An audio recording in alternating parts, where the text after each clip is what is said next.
Angie. Angie. Angie is amazing jeweler. Oh, Datin Malina. Oh yeah, okay.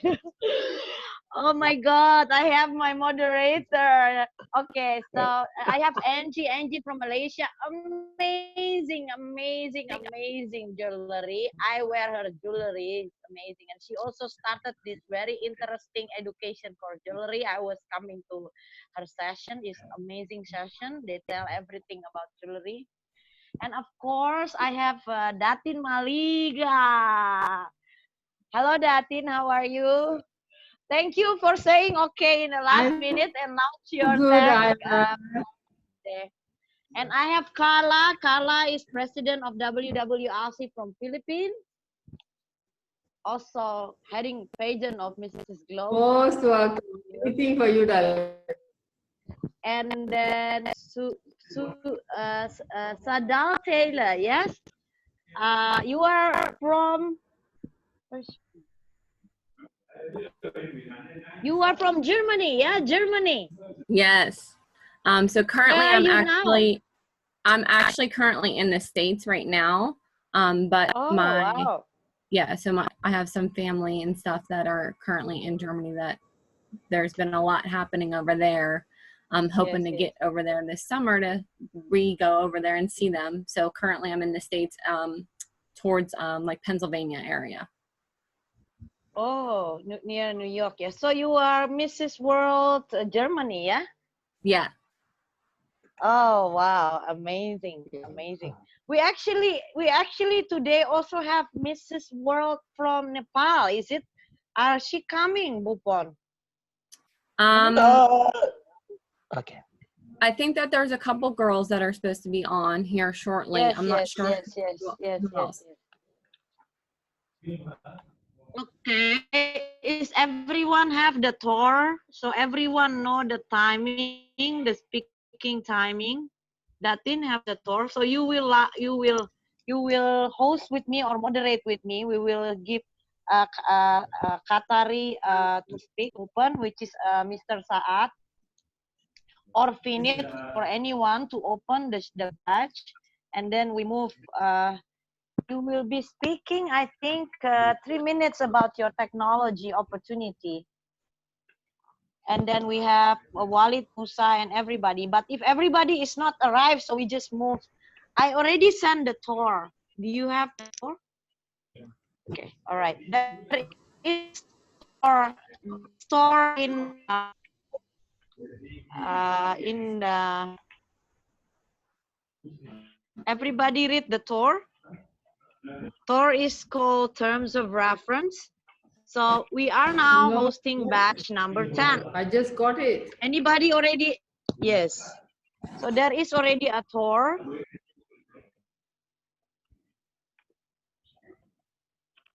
So we will start soon.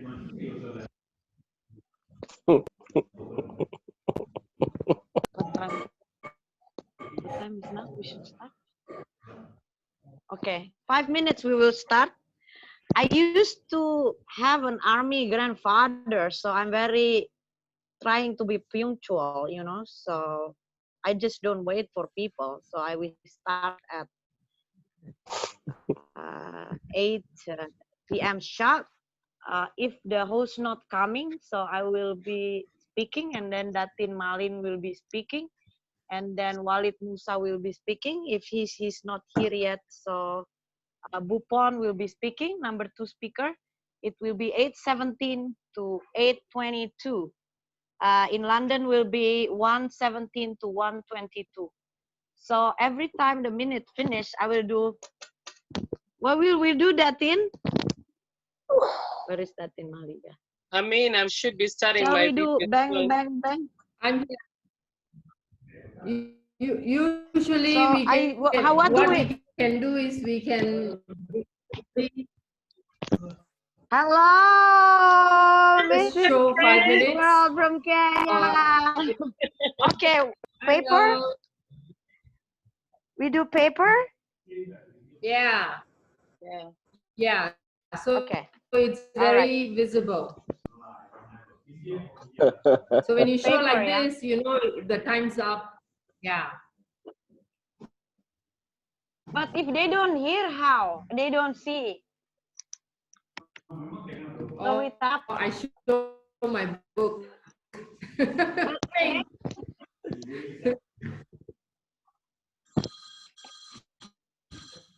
Bupon, are you in your palace? Bupon, Yes, yes, you I are am. in your Yeah. palace or not? So Yeah, I am. Bupon have amazing palace in London. We will visit and we will screw the house. Yeah, Bupon. It's Yeah, amazing. We Dr. will have Aida. event there. We will have event there. We will launch our book there. It's amazing palace with 147 rooms just behind the Buckingham Palace. So it's amazing palace. We will visit there. Yeah, Bupon. I will bring all my women. I make sure I make a mess of your place.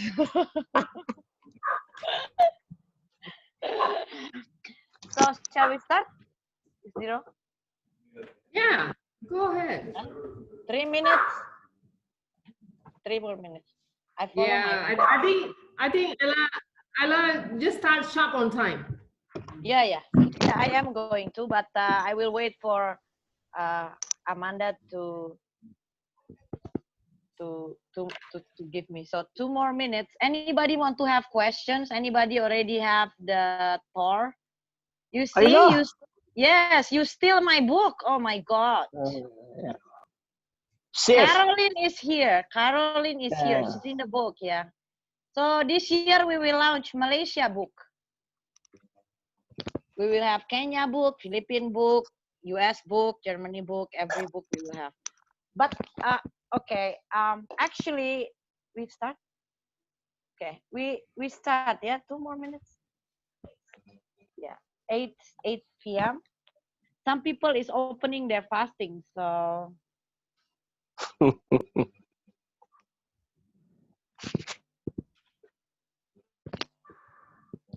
yeah. It's 9 p.m. for me. Okay, all right. Thank you, everyone. First of all, I want to introduce myself. My name is Ayla Aljufrie. I'm actually professor, but I buy all the degrees. So, you know, not buying, it's given. So you can call me Ayla. I'm a real estate developer. I love art. I love dancing. I love to fly in a plane. Plane, yes. I drive a plane. The story behind this conference is actually the purple is actually trying to explain about the chakra of mind that we are trying to reach and open to the whole world. Because at the moment the world is having some pandemic that give a lot of people grief and loss and a lot of heartbreak. So this leadership conference, it is actually we are trying now. We already in the batch number 10. There's about 5,640 people already join. You know, some is speaker and some is coming. So today is very special day because today there is three very big celebration of three different religions. You know, in Egypt and the starting of time, people believe to see the moon as the starting of their time. So when the moon moves, it's 29.5 days. Egyptian ancient believe that. And today is also Waisak Day for the Buddhists and also the Ramadan. And another exciting thing is today we will open the first, we will launch and semi-launch our center, which is after the batch 5, we have accumulated a lot of input from the people to create this platform as technology opportunities, joint movement for food, education opportunities, health opportunities. So as per today, we have 6 centers. And actually, This is the third center that is launched. The first one is the Singing for Kindness. It's called Kindness Center. They are opening the first week of the second week of this month, the third week of last month, and then Education Center is opening the end of the end of last month, and now is the third center. The third center is led by amazing woman, the woman behind a lot of innovation and a lot of forum. She also owns one of the biggest forum for women in the world. It's called World Women Forum that we will launch on July. Datin Maliga, the floor is on you. Thank you, Dr. Ayla. It's really, you have given too much of information about me. Thank you, everyone. I think it's amazing again to reconnect with amazing women like you all. I'm based in Malaysia. I'm an entrepreneur. I'm a technology entrepreneur. I have, like what Dr. Ayla shared, we have actually set up a World Women Forum. It was supposed to happen in April this year. Because of COVID-19, we postponed it. And now with the technology that Dr. Eli and the team has created, such as this conference, we decided that we're going to launch it in July. Initially, the conference was supposed to be attended by 15 countries. Participants from different parts of the world, and mostly women entrepreneurs. I champion mostly SME women entrepreneurs under World Women Forum and Malaysia Chamber of Commerce. And so we had almost about 600 to 700 participants coming for that event. And it so happened that with COVID, the technology such as this, we have expanded the participation in terms of the country, and in collaborating with Ella's team, we will be reaching out to the entire world. So I look at it as a positive from us, in terms of collaboration, and in terms of reaching out to that number of countries. So in terms of technology, one of the centers, like what Dr. Ella shared, was we have 6 centers, and one of it is technology, and we call it Technology Center of Innovation, because we believe through this COVID, a lot of things have changed. The way we do our business, the way we communicate with our people, whether, our colleagues or our friends, everything has changed. So this is going to be the new norm of communication in the future. And, people are going to travel less, if you ask me, next 1-2 years, people will be very cautious. Video conferencing, like Zoom and a few other technology that they will be using. So we see that as an opportunity to look out for new business opportunities based on what has actually happened during this pandemic times. And we have to adapt to new situation, and to do that we need to adapt to new technologies, and that's where we set up this technology center innovation, is to identify new technologies in the markets, and it can be anywhere, any part of the world, and we want to identify those technologies and use them and help people in their daily lives, in their businesses, in every phase of their life. So we want to do that, and that's the whole idea of setting up this technology of a center of innovation. And just a few examples I wanted to share with you, how even banks, how they're going to use artificial intelligence, how you know, the gig economy. A lot of people are going to do freelancing work using, you know, either video conferencing or, you know, certain platforms that is available out there. So a lot of things can change. Even the way, you know, online businesses, a lot of online businesses are going to go into the, you know, online technology. So I think this is a good way for us to take advantage of the situation and, you know, identify very what do you call it, you know, impactful innovations out there in the market, and then bring them on board to be part of our group of innovation what do you call it, investment. So we are also looking at investment, how we can invest in startups that has very niche ideas, uh, marketing possibility in the business. So that's what we are looking at for center, creating innovative technology, and we already have a few. In fact, how do we you know, help hospitals? How do we help business identify in terms of COVID, you know, tracking the COVID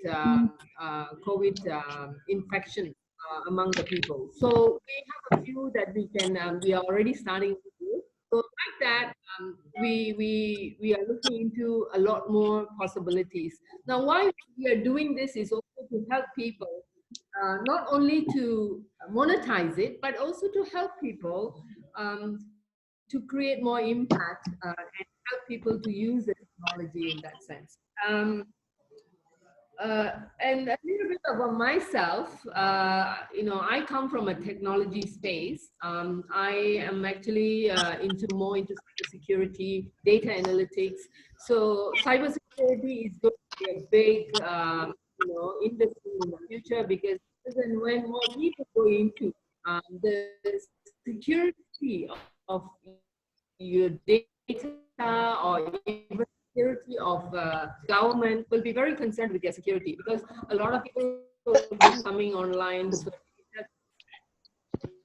and hackers also will be there. So cybersecurity is one of the key areas that you know,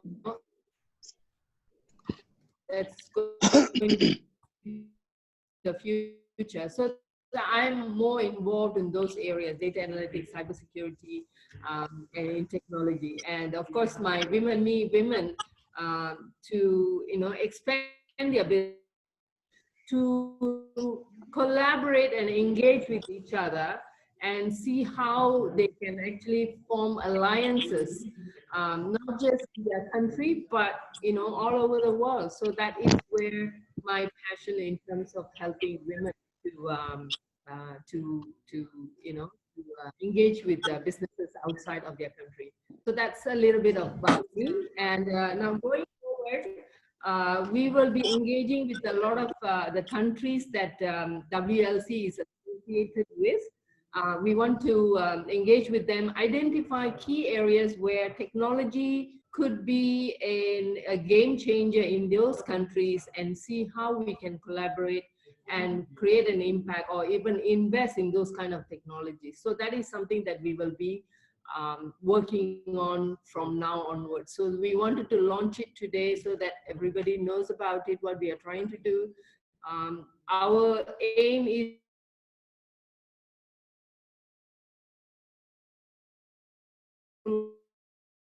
now look at it in a positive note, and as well as, you know, create an impact in Center for Innovation. Thank you. Thank you, Datin Malin. Datin Maliga, thank you very much.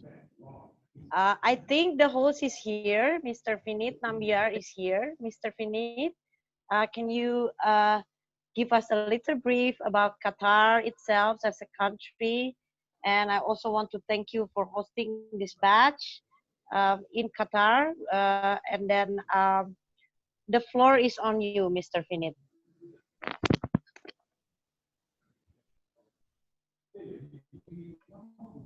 Hello, can you guys hear me? Yes.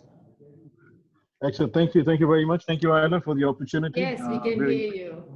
Yes, we are incredibly excited to actually be hosting the session. I think it's a very exciting time. This is the second time actually. I've been keenly following some of the forums, and I think there's been some immense value which we've all been gaining attending these forums. But what I'd like to make a couple of points about is something which I spoke about even last time. There are billions of dollars of assets are going to be created in the next 5 years. Every crisis eventually leads to something like this. In my generation, I think the closest that we came, I think, was the dot-com boom. And the dot-com boom and the bust, Back then, the biggest companies I remember, America Online, Yahoo.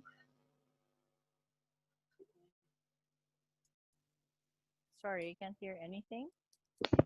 Yeah. Hello, Finit. Finit. He's gone. Hello. Finit.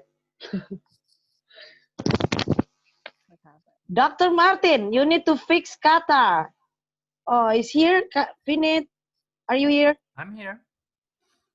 We need to go to Qatar and fix the internet there. I'm Finit. sure it will work in without the internet. Hello.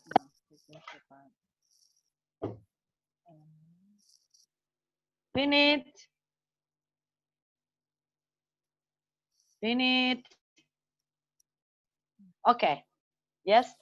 We will go to amazing man. He is from Nepal.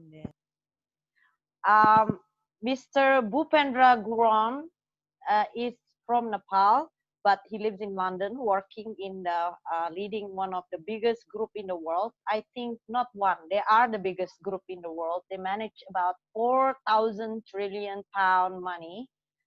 The Rothschild family is actually working for them.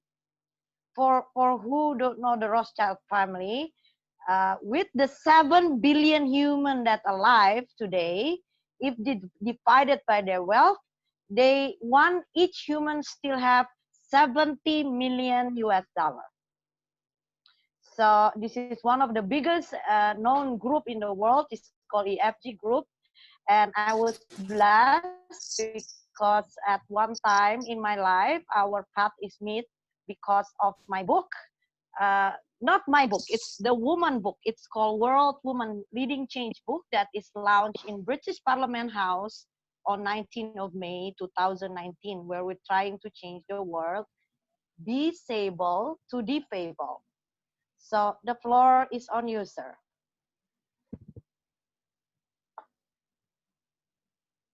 Mr. Bupon. Where is he? Yeah, I'm listening. Yes, okay.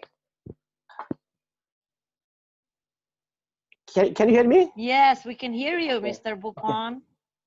Clearly. Yeah, my name is Bhupen. I live in Mayfair, Central London. And I think I'm good listener, but I'm not good speaker. So I speak very less. I'm one of the company I started a few years ago. It's called Ajdom Nepal, and we have a holding company, UBR Holdings UK Limited, and the trading name is Ajdom Nepal, which is in Nepal. We're trading. Our main aim is to sustainable ecosystem, and that's the technology we have. We have now currently 43 countries. So one of the vision is to build low-income people one house from our company each year. So might be Indonesia, might be India, or wherever need. So that is our beginning. The non-profit foundation called One Home Foundation Global. So we are starting last year, and we are moving further. Maybe we might be good to partner with the global partner with the WWLC. I will submit that application to Dr. Ayla and team very soon. I think that's all. I want good listener, as I mentioned. I want to listen more. I think this WWLC is a woman's power, so males need to speak less today. Can you show the book of WLC, Dr. Bupar? Yes, that is our book that Dr. Bupon forced me to live in London so he can speak to a lot of more people about the book that we launched. This book is the story about the up and down of the woman that started their journey from zero. They make their path like nobody else ever make the path. One of the women in the book, the two are here. It's Carolyn Perkai from Kenya and become Miss World Pennsylvania. And I think Stella Lim. Stella Lim is from Malaysia. She's the founder of the Art of Kindness. So is Mr. Finet is here again? Yes, I am. Yes, I am. Yes. Okay. Sorry. You can take the floor, Mr. Finet. Thank you, Ayla. So sorry about that last time. I was on the wrong device. I shouldn't have been on that. But anyway, thank you guys. We're very glad we're hosting this from Qatar. We're one of the last countries we don't have a lockdown yet, and we have a partial shutdown. So but we don't exactly have a lockdown here. So we still travel around and still business as usual, except for a few restrictions. But I don't think any country or any part of society is immune to the pandemic, which just blew in our face the last 2 weeks. So I actually run a platform, an information platform. We're among a number of things we are into helping companies scale globally, investments, co-working spaces, and as part of our day-to-day working, we always look at opportunities which we can capitalize on. And it's hard in these dark times to to see the light at the end of the tunnel. But history is probably witness to the fact that every time you have a major crisis of this nature, probably never had at this scale, but whenever you have it, even at a smaller scale, what follows is also incredible. In the next 5 years, our internal whole assessment is, we're seeing tremendous lot of new assets that's going to be created. We're really excited about that because it happened before. I was just talking about the closest we related was in 2001 when we had a double whammy. We had September 11th, which killed aviation the way it was. I mean, it wasn't to the scale probably, but it jeopardized aviation. We couldn't travel, and then you had the dot-com bust, the whole recession that followed, and what happened immediately after 2001 was the most exciting part. So the biggest companies of the names we heard till then, AOL and Yahoo, went into oblivion, and the big names of our times, the Googles, the Facebooks, they all happened after that. I mean, Google was registered before that, but they all took flight after that crisis. And I think the next 5 years, if we really open up our eyes, there's a huge, huge opportunity that's coming our way in which to scale. I even wrote an article about this, which I can refer to, which I was talking about. Look at us having this forum. We're all in different parts of the world. We wouldn't be doing this, at this scale, if it wasn't for the opportunity the pandemic gave. We would probably be having a physical forum and expecting people to travel. But here we are, sitting in our living rooms or sitting in some remote place, and talking and connecting with different parts of the world.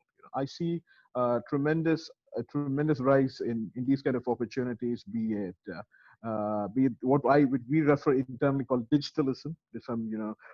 People are getting used to the whole remote working concept. I keep joking that even my mom is now getting used to sending me Zoom links to video conference. So the whole world is getting used to getting online, getting out there and doing stuff. And I was recently telling my friend, so there are a lot of people here who think globalization is on the decline, will be on a decline post this. But I'll tell you exactly what I found out. I have been watching Korean series. I've been watching uh, uh, Mexican series. These kind of series on Netflix, which I never used to watch before. I learned a deeper appreciation because of platforms like Netflix, which are now bringing us these kind of cultural stories to tell us, which is making the world closer. So post this whole pandemic situation, I think the world is going to get a closer place. We are going to find new avenues to connect. There are new mechanisms which are evolving, which will get us closer as a community. And yes, we are going to use a lot of technology, but at the same time, human beings are going to even value so much, those things which we took for granted. And those very simple things. I was with Ayla for a forum just a couple of months back. We met in 3 different countries in February. We met in Indonesia, we met in Malaysia, we met in Mumbai in India. So we met in 3 countries in a span of 3 to 4 weeks. And that was the kind of life we led then. And now I was just telling a few friends, I was just telling Angie, she's actually here in this room, that how much we value those times. We just wish, and I think we really value those times even more, given that kind of situation. So those are just quick words from my side. Back to you, Ayla. I just look forward to hear what the participants have to say.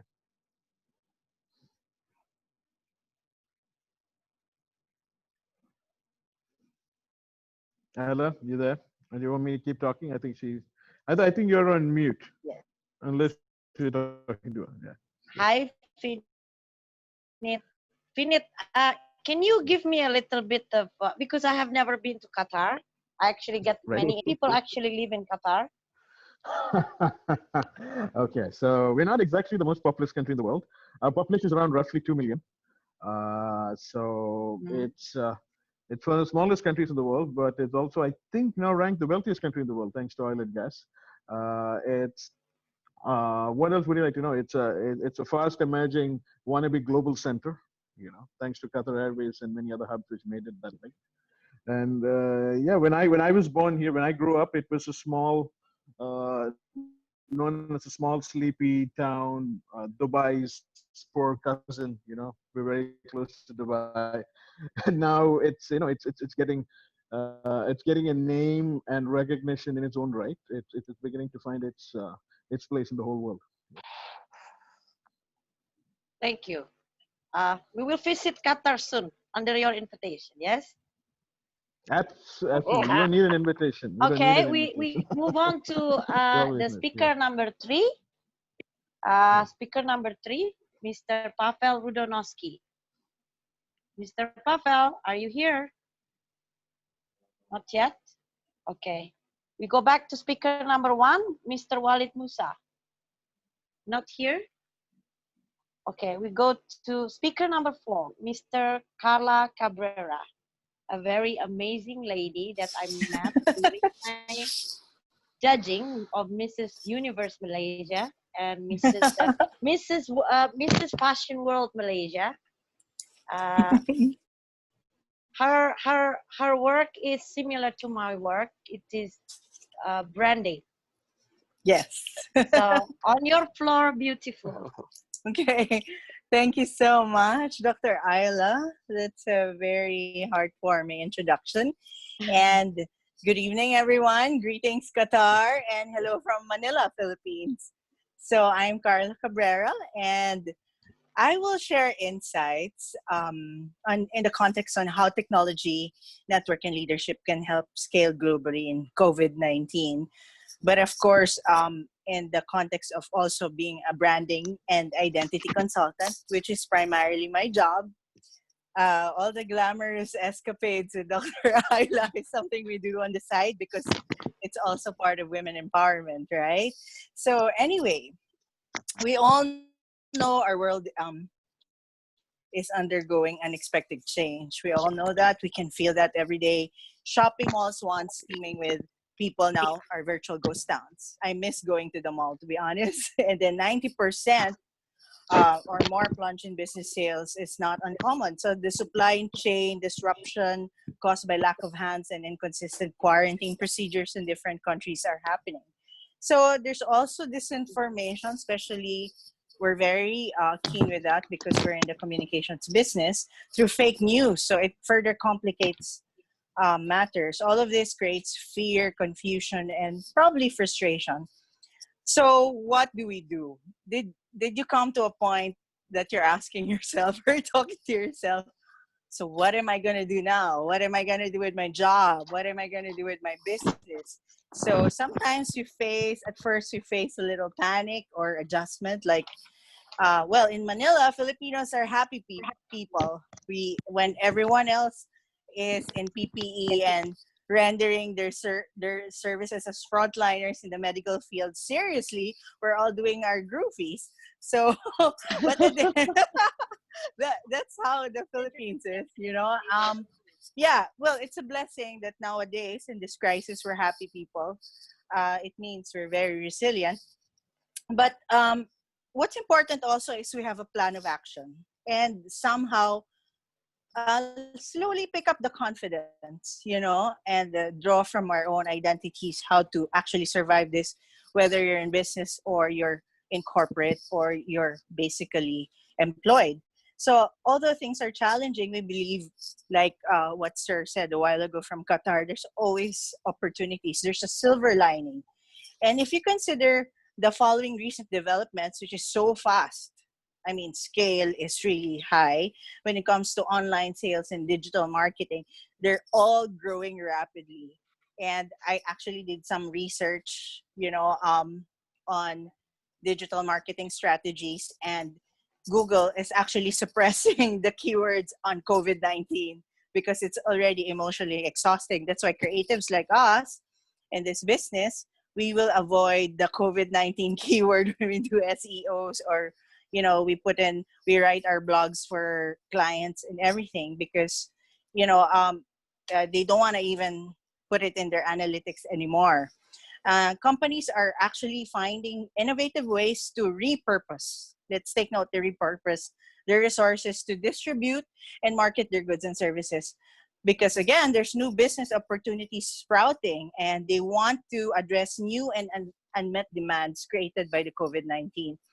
Like, you know, production facilities around the world are being converted to produce different products and services to help the crisis. Like, I forgot the brand of car who's now doing ventilators to help, right? So the world is slowly but surely embracing the new normal caused by this pandemic. Actually, I wanted to focus more on the new normal than the COVID-19 because according to Paul Glover's article, it should be perceived within the concept of being prepared for the best and with an optimistic sense of gotta find a better way. And I'm sure Dr. Ayla can relate to this because she's always a woman who always finds a better way during the crisis. We can all agree on that, right? And we strongly believe, as practitioners in the field of branding and advertising, that every brand should have a campaign which is comprehensive, consistent, and coherent, where they are already adapting to the new norm. Well, things will change. We don't know what's really ahead, but us as experts in this field, we want to be part of the solution.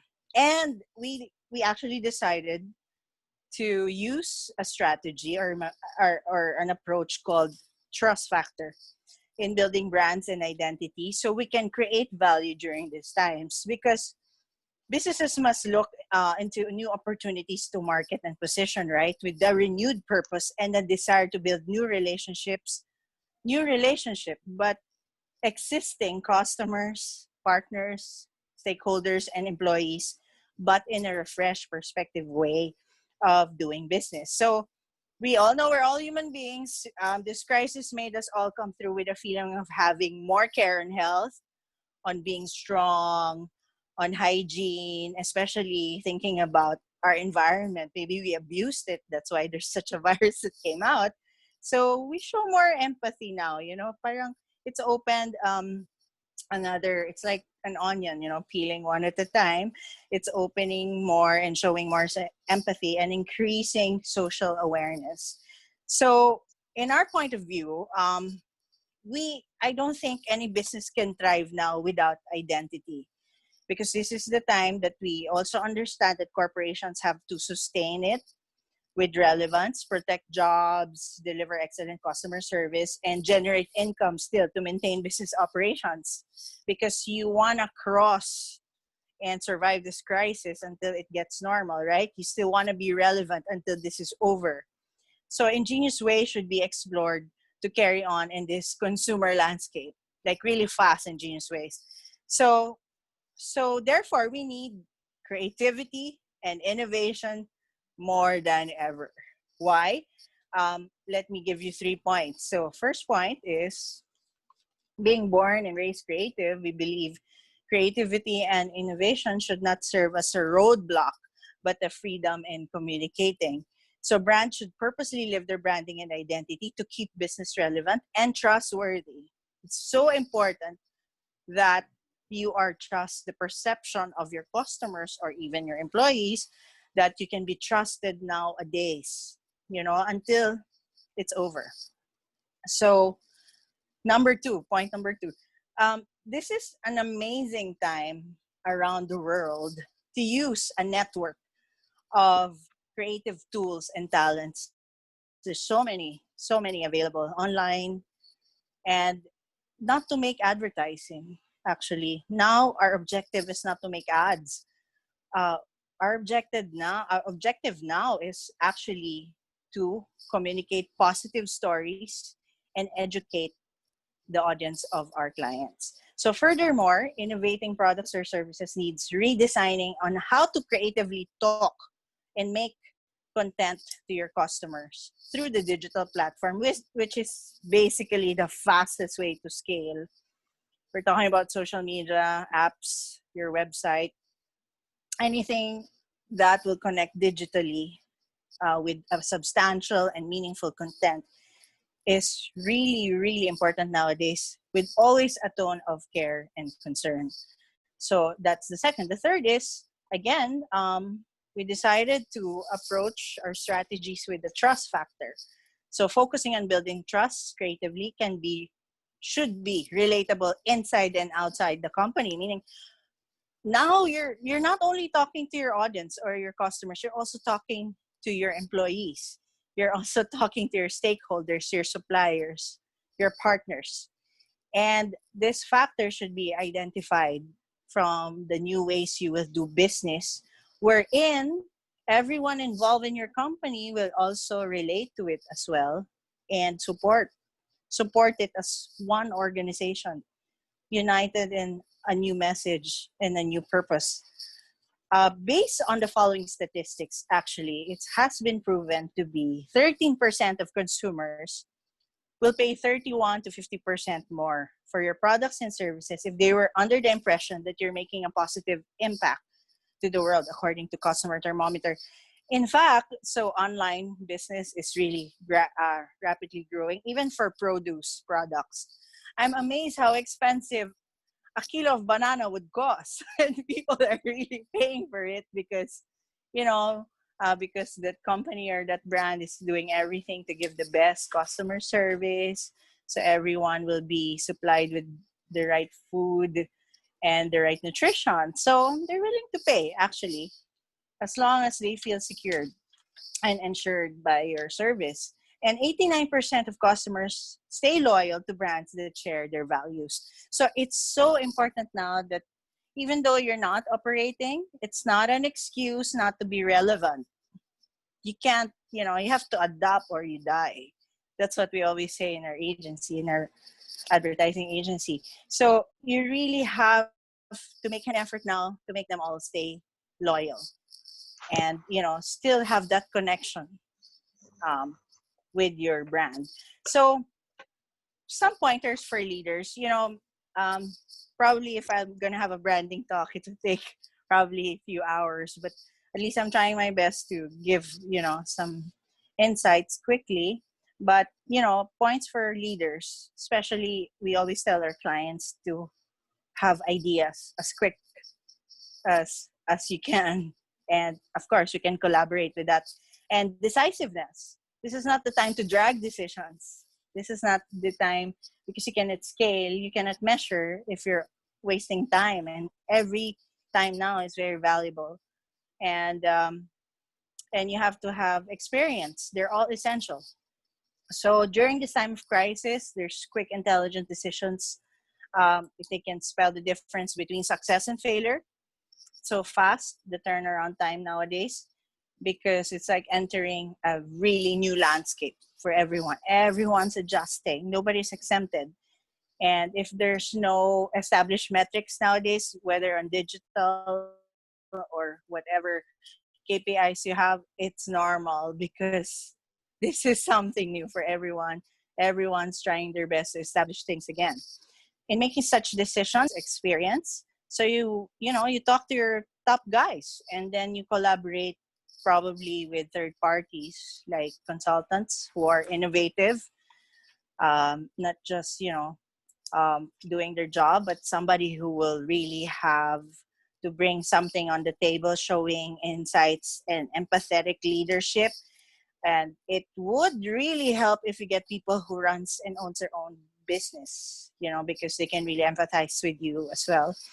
So personally speaking, for over 20 years of experience in doing branding and identity, we would like the brands to benefit from our expertise and experience by not only harnessing our brains or our creative and innovative thinking techniques, but also our backgrounds of having grown through any crisis, especially in the Philippines. We go through a lot of crisis. We go through a lot of crisis in our weather, in food security, in jobs.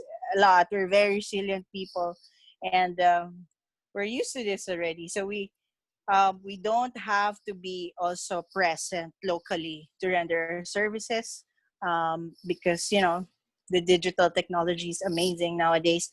And everyone's adjusting. So to show responsible leadership, as of now, as consultants and strategists, we position ourselves as strategic partners to corporations rather than vendors. We're not just service providers now, we're partners, because we will work openly, and we will be flexible to tailor fit the communication creative strategies that we're going to give them for branding, because we want to find a deeper and meaningful working relationship with our clients so we can achieve lasting purpose and fulfillment in our industry while overcoming the COVID-19 crisis together. And actually, personally, I'm very excited what will emerge nowadays, whether it's innovation, whether it's a new way of doing business. I'm still adjusting to Zoom meetings because I'm very used to personal meetings. But yeah, I can feel the change, and every change will have something beautiful or a silver lining. So that's it from Manila, Philippines. Thank you so much. I hope I shared very insightful and meaningful thoughts to everyone. Thank you. Yeah. Amazing sharing, Carla. Thank you. Thank you. Brand is actually my favorite subject. I'm actually a PhD specific in brand strategic, so it's very interesting and very exciting of the new world concept of branding. Thank you, Carla. So we move to speaker number 5. Speaker number 5, it's Mr. Danish Farouk. Are you here? Bye. Here, how are you? Bye, are you here? Yes, I'm here. Yes. Can you see me? How are you? How are you? Very well, thank you. Mr. How are Danish, you? yes. Mr. Danish Farouk is managing partner of DF Silverline. He's actually my partner in India. He is a real estate developer and also investor. And we have amazing apps together. It's called Town Connect. And to the floor. Danish is actually like a family to me. So I have the third home in Bangalore. On your floor, bye. So, thank you for having me over and giving me this opportunity, Ayla. It's good to be here. and I represent the markets in India, and we are into real estate development and real estate brokerage, apart from technology and other businesses that we are involved with in the country. So I think like every other country, COVID has affected India also in a big way. We went into an official lockdown in the third week of March. And from this week, there have been slow relaxations to start opening back certain markets, including private businesses.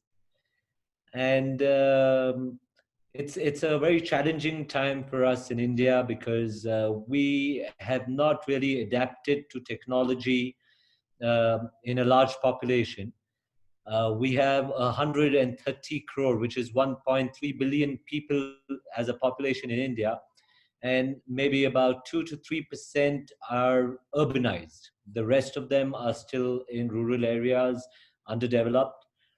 So we've got a lot of opportunity going ahead, and most importantly, I think what COVID has created, at least the positive aspect, is everybody has gotten more adaptive to technology.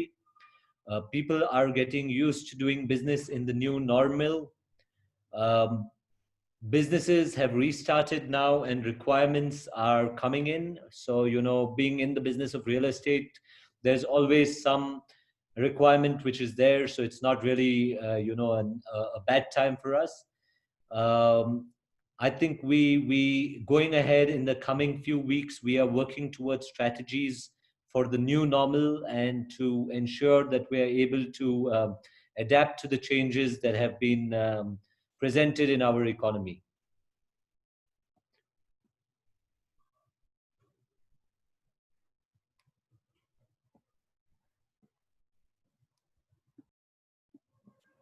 Right? Yeah. That's all. So if there is anything specific you would like me to add, I would love to add in. But from a background, yes. Mr. Danish Farooq is very humble. They are one of the biggest group, the largest group in India, in Bangalore. They own one of the oldest technology, how do you say it? Technology village. Yes? Yes, the tech pubs. Tech hubs, yes. So it is amazing. Thank you very much, Bai, for your time to come and join us. So Thank we you will for the go opportunity. to yes, we will go to a very exciting man from Russia. I think he's just joining, the speaker number 3, Mr. Pavel Rudonosky. So Pavel Rudonosky is actually the Rudonosky family. It's actually one of the oldest family that collected art almost over 400 years. A lot of museum in Europe and all around is one of it. Pavel is involved, and also his family.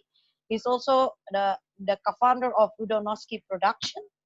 And he just launched ICO, I think, very interesting ICO, the coin from art. Art is one of my biggest passion in life. So on your floor, Mr. Pavel, thank you for finally joining us. Mr. Pavel. Thank you, Ayla. Yes. Can you hear me? Hello. Yes. Hello. Good evening. Good evening from Sochi. I'm in Sochi right now. It's a wonderful place.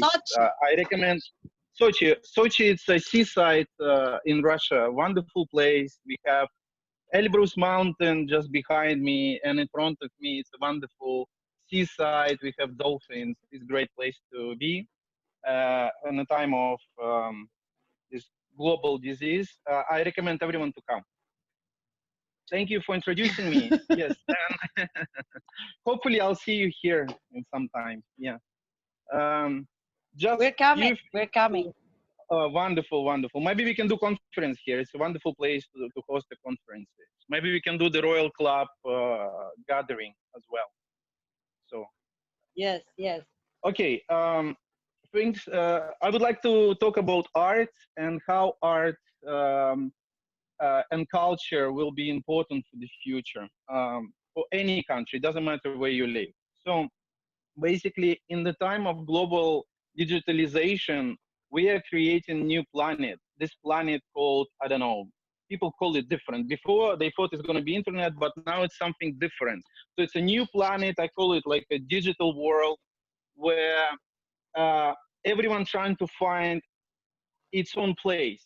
And government trying to get into that planet, on that planet, economies trying to get in, and also I'm as a representative of art community and old art family who's been collecting art for many years. We're also trying to find our place in that digital environment. So what we're trying to do, we realized by collecting art for many, many years, many hundred years, we realized that actually the artifacts and art pieces and culture in general is the most important aspect of identity for human beings at the moment, because like everything we've got from past generations, it's art pieces, it's museums where we can observe previous generations, where we can see the masterpieces that gives us sense and feelings about previous times. So what we realize and what we're doing research on, that if you actually take in the most significant art collections of each country on a federal level and digitalize it through blockchain, through artificial intelligence, through quantum computers, you can actually create some sort of space for humans to be in that digital environment, absolutely from different side. Because what's happening now, we actually don't understand place of human being in that digital environment. Everyone sort of trying to create some sort of presence there, but in general terms, we don't have culture as itself to be represented in a digital space. So at the moment, we're using blockchain technology to convert our national art assets to the blockchain technology, where culture itself becoming an asset for the government. And the same time, in the same terms, they use oil and I don't know, gold, diamonds. So I want to turn culture and the most important, significant art pieces in the world into the assets that belong to the government, so they can use it and they can generate creative environment for future. Because I can point out that only maybe 4 industries could be very successful in the future: pharmacy, education, science, and culture and creativity. So what we're trying to do, we're trying to create a platform for future generations to rely on, because art and culture, it's an area which is proved by time. So for 100 years, it's been proven. It doesn't matter what economic system you have. Doesn't matter what regime you have in your country. Culture is always preserved for future generations. So we want to rely on something solid. And as my family been working for all of these years, trying to collect the most significant art pieces, we want to use this background, this experience, to create something new. That is our approach. So we, as a family and as a foundation, trying to find a place where human history and human creativity can be protected. It should be based on something in a digital environment. So we want to base human creativity on already existing masterpieces. That's what we do. So we use it as a platform to start and jump to something new. That is our approach. I welcome everyone to join, and I will be happy to work with any country that will join us. Because at the moment we work with Chinese government, we sign contract with Russian president office, we sign contract with Qatar, Dubai, and Bahrain. So at the moment we have 5 countries who joined our program. It's a federal program uh, created by our foundation. So I hope you will, you'll find out a bit more about that online, because we have many publicity around the world in different languages. I guess that is introduction to what we do. Moving down towards future. In a time of this crisis, it's very hard to define what future can be, but we know that our work with digital environment should be effective. So we're trying to not just digitalize art pieces, but we're trying to do that effectively for museums, for collectors, for galleries, for private collectors. So we're trying to create new system, new environment where speculation and fraud will be almost impossible, because blockchain technology is something that allowed us to protect provenance of art pieces, allowed us to protect collectors and museums from fraud. So we have a lot of scientific work that we do. We're hiring artists, scientists to work together, and just really it's a really boring job at the moment, because to work with museums is a bit boring, but we believe we're doing a very useful job. So at the moment, I think that's it what I want to say, and thank you for inviting me to join this conference. Ayla.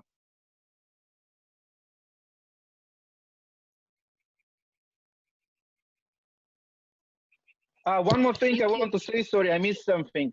One more thing. Basically, we're creating a new digital world which based on data. So everyone collecting data, and based on this data, we have new world, new businesses, new government. So if we're gonna start to collect, how to say, not just the basic data of human being, like for example, like we know where people going, what they eat, what they do daily, but we don't understand how the spiritual side of human being work. We don't know what is emotions and how to adjust emotional side of human to digital world. That's where I think the art and culture as a channel can help to i.e. to identify human better. That is my view. Like, Thank hello. you, Mr. Pavel. Thank you. Amazing sharing. Thank you very much. I agree with you about art. I think art is one of the knowledge that is not related to technology. It is the knowledge of humanity. And yes, and then the whole of our life is completely our art. Education is started from lithograph and hieroglyph writing that is founded in Egypt first time, and then it comes Roman Empire, the Renaissance, and then actually pandemic like this is happening around 13 centuries on the mid era, and it's actually wiped the whole earth, the half of the human population. This is in 1341 and 1363. It's called the Black Death. You can Google it. It's very interesting. But also, I think art is one of the subject that every education should start. It's the art of the thinking, because art will create creativity, curiosity, and I am with you, Mr. Pavel, and I hope we can collaborate in Russia to start in July. Me and my woman will come. We'll see you soon on July. Wonderful, Ayla. Thank you very much. It was a pleasure Thank you to see you. for Bye-bye. finally speaking in the conference. Thank you. It's a good day today. Thank you. Thank you. So we will move with the next speaker. This is amazing lady from Malaysia. I actually always wear her collection of art. She's not only passionate about art, but she's passionate about education, about jewelry. On the floor, Mrs. Angie from Malaysia, Kuala Lumpur. Hi, good evening, everyone. My name is Angie. Thanks, Ayla, for your invitation. And a bit of the introduction of myself. I'm actually running my own jewelry design business as well as jewelry academy. And also I belong to the BNI network, which is Business Network International. I'm the Director of International Relations for BNI Malaysia, as well as a BNI Director Consultant. So BNI basically it's a global network which has more than 270,000 members around the world in 74 countries. So I have been a member for the past 10 years. Yeah, that's a basic background of myself. So typically I own my jewelry boutique in Kuala Lumpur in Malaysia here. But 8 years ago, I actually because of SARS, long time ago, I actually convert my boutique into online. So I own an online jewelry house, as well as started to groom and teach individuals who actually treasure the love of making their own jewelry. So I don't teach anything with fire, but rather just with tools. So that's a bit of introduction of myself. The topic, how technology, network, and leadership skill help us to scale in COVID-19. For me, these 3 words I tie into one meaning, which is we leverage on the technology, the network we have, and also having to have a very strategic planning in the time, not even now, but we have been preparing for the future. So it's not just for the sake of the COVID, but with this pandemic, it really speed up the process of what we have been doing. Yeah. So in the past, we have been conducting workshop offline 100%. So during this lockdown for the past 50 days, we actually convert all our classes online. So we actually conduct classes and even do sharing online. So that's what I have been doing in the past 2 months. So BNI has a very specific platform where we meet very frequent before the lockdown. So during the lockdown, even now, we actually meet online, and we do a lot of business matching between countries. So that's how we actually continue to network with business owners all around the world, as well as in the country. What we do, we leverage on each other network and collaborate at this time. That's how we move from having my single business to multiple businesses, as well as we synergize our business and to grow our business as a team. So this is what we have been doing at my space here, as well as in my country, in my network. So I would like to touch on Mr. Powell. Are you still here? He's not here. I wanted to tell him that he was touching on the culture and preserve the art. I want to tell him that I actually created heritage jewelry, where I used 400 years of artifact to make into jewelry that we found in our country, where it was shipwrecked, that was bombed by Holland. Yes, it's a ceramic, I think a blue and white during the Qing dynasty, blue and white color. So what I do, I actually took the broken pieces and turned into jewelry, wearable jewelry. And one of my dreams is actually putting the jewelry on, I mean, if it's in my house, it's a stairways. If it's in a hotel, it will be an art piece. So jewelry art piece is also, apart from what I create, jewelry art piece in a hotel is what my dream is. That will be my pet project in time to come. Yeah. So I always believe in preserve the culture, but understanding. I love Renaissance jewelry. So by the way, I'm actually an accountant. Prusia era ya, a Prussian era ya. Yes, yes, Renaissance yes. is a Prussian, yes. So I'm actually an accountant by profession, so not too much of a gemologist by profession. So because of my husband, because of the original business I inherit, so it pushes me to analyze and to do more in jewelry. I actually from IT background, accounting software.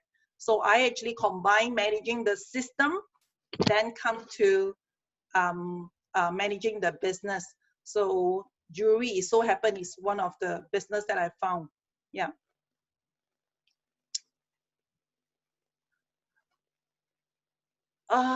That's about all, Dr. Ayla, about my sharing. Thank you, Angie. Angie actually have a platform. Yes. By the way, I forgot to tell you, what I have evolved from the Jewelry Academy. Apart from teaching, I actually gone into virtual tour jewelry farming, like a pearl farm. I actually collaborate with the pearl farm so that I can actually zoom into the virtual tour for them, instead of me bringing my student to the mine, to the pearl farm, to the factory. I actually conduct a virtual tour for them. So this is what we have actually been evolving on innovation of what we do. So all in all, what I do is purely jewelry. But what I evolve is virtual. I just confirm a virtual pearl farm visiting. So wow. Yeah. I will be your. I like to visit the mining. I will come. By the way, Angie have amazing platform. I think every Sunday. So if anybody want to come and listen to interesting story about jewelry, you are welcome. Later, Angie will send the details. And yeah, now yes, I will go to Datin Malin to be the next moderator for speaker number 8 to number 14. On the floor, Datin Malin. Datin Maliga. Datin Maliga. Yeah, I'm here. Well, are you opening your fasting? Yeah, because I haven't eaten my dinner yet, so I'm munching while you're talking. Oh, okay, okay. Let me take over when you finish. So I go. I'm done. Okay. All right. Okay. So sorry, yeah, I have to open up my. Okay. So thank you, Angie. Lovely. You know, I'm a big fan of jewelry. I used to travel to Nepal a lot just to buy jewelry. So I'm a big fan. Silver jewelry, gems is my area. Thank so, you. Amazing work. Really appreciate your sharing. Okay, so we'll go on to the next speaker.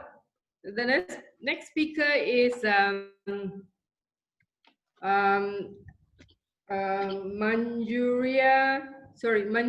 Munjarin Mahbub Iboni. Do we have Manjarin? I don't know whether I'm spelling it right, but I don't see him here. Oh, she's a Mrs. Bangladesh. Okay, we don't have Mrs. Bangladesh. So we will move on to speaker number 8, Marcus D. Yes, Marcus D is there. I see him. Marcus D is an innovative entrepreneur, smart farming consultant, and real estate investment expert. Thank you, Marcus, joining us. Please, please start your share. We'll wait for you to speak. Thank you. Thank you for your introduction. Greetings, Qatar. I'm happy to represent the Philippines with Carla Cabrera, who's beside me. Let me share a little bit about myself. I'm an innovation entrepreneur, a smart farm designer and consultant, and finally, I'm a real estate investment expert. And what I'd like to talk about today is the process that I went through to develop an end-to-end smart farming solution that is meant to scale globally. So let's just start with the overview of what's happening in our environment right now. COVID-19 has shown us how globally interconnected we are. In fact, this interconnectedness has made us vulnerable. So one specific area of concern and an example of how vulnerable we are is our food supply chain.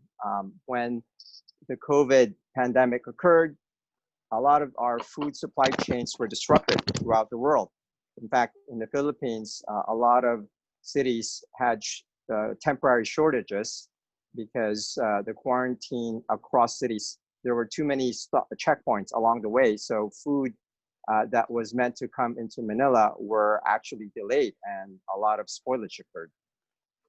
So what I'd like to share is how I actually applied technology, networking, and leadership to develop a globally scalable and relevant product. And this product is the smart farming solution that I developed. So let's start. I'd like to start this discussion by considering how I approach technology, the concept of technology leadership and networking from a global versus local strategic standpoint. When I look at technology, networking, and leadership, I actually look at it from a global and strategic. I divide them between these two buckets. So for instance, if you're going to develop a global and scalable product, you need to standardize across national borders, but you also have to customize within national borders. So the things that I did in coming up with the solution are, from a standardization standpoint, from an international level, I looked at economies of scale and scope. I designed standard components that can be used across the world. And then I developed a common training standards and operating procedures. So these are standards that you can create from a global strategic standpoint. Now, with regards to local strategies, in developing the solution, I had to look at the varying customer needs and sophistication. I also had to consider the differing environmental conditions. For instance, the climate in the Philippines is quite hot and humid. I also had to look at the local labor skills.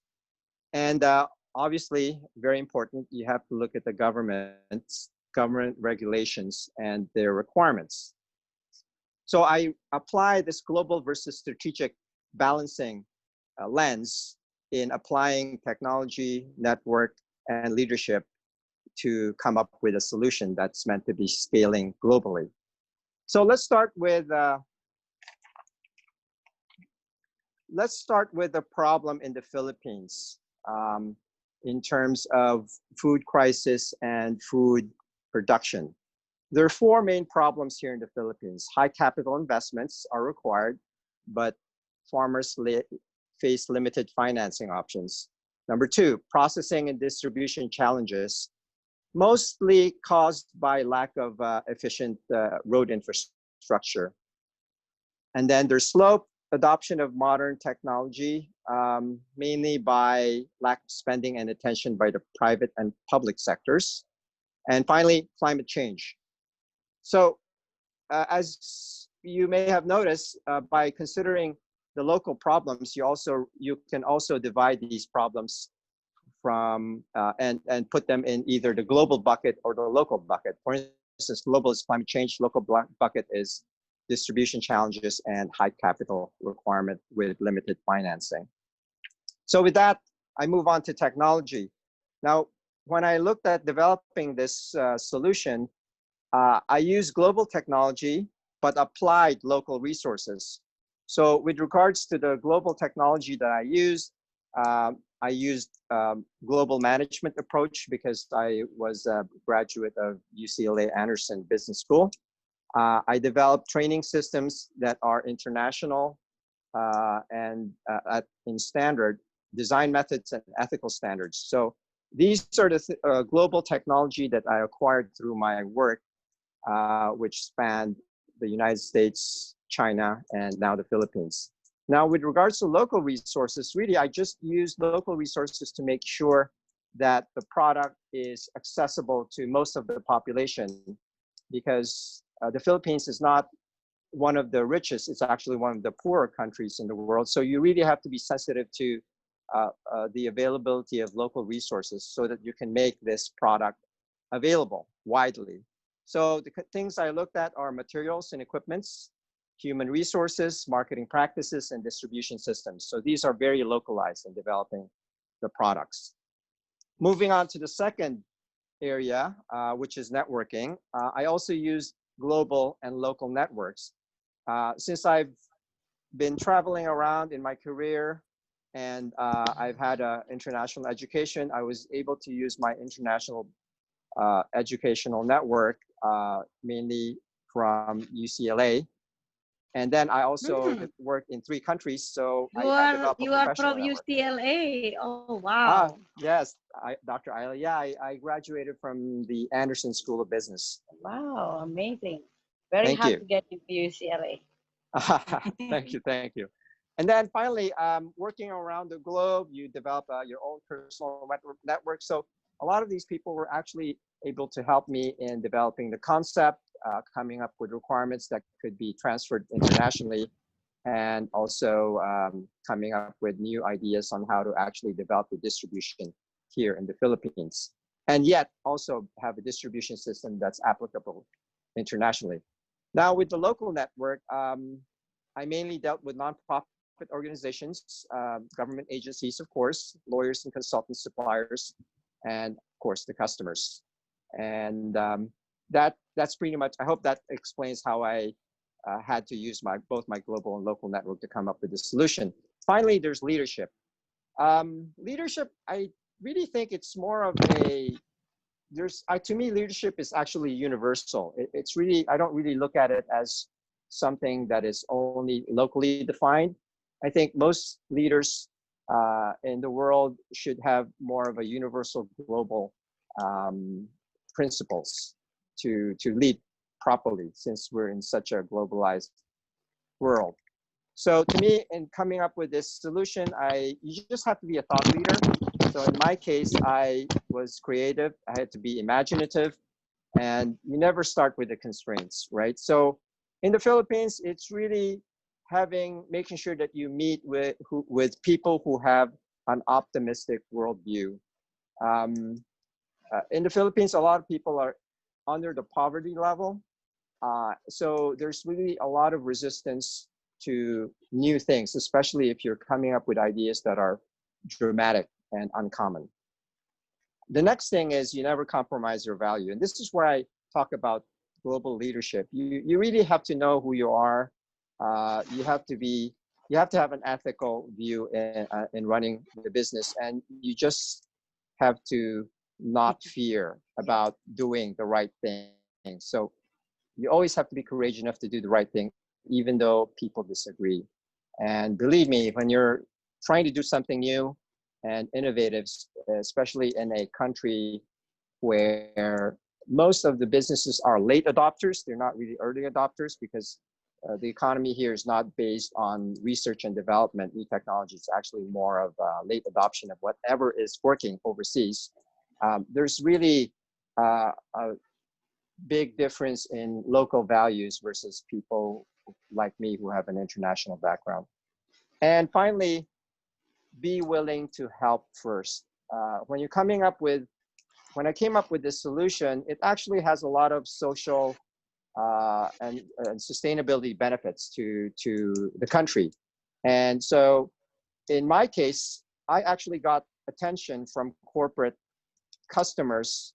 I didn't get them first because of the fact that most of the big players here are late adopters.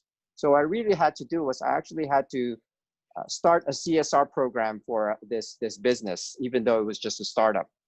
And by doing that, I actually ended up getting attention from one of the biggest catering companies here in the Philippines. And that's how I got my corporate clients.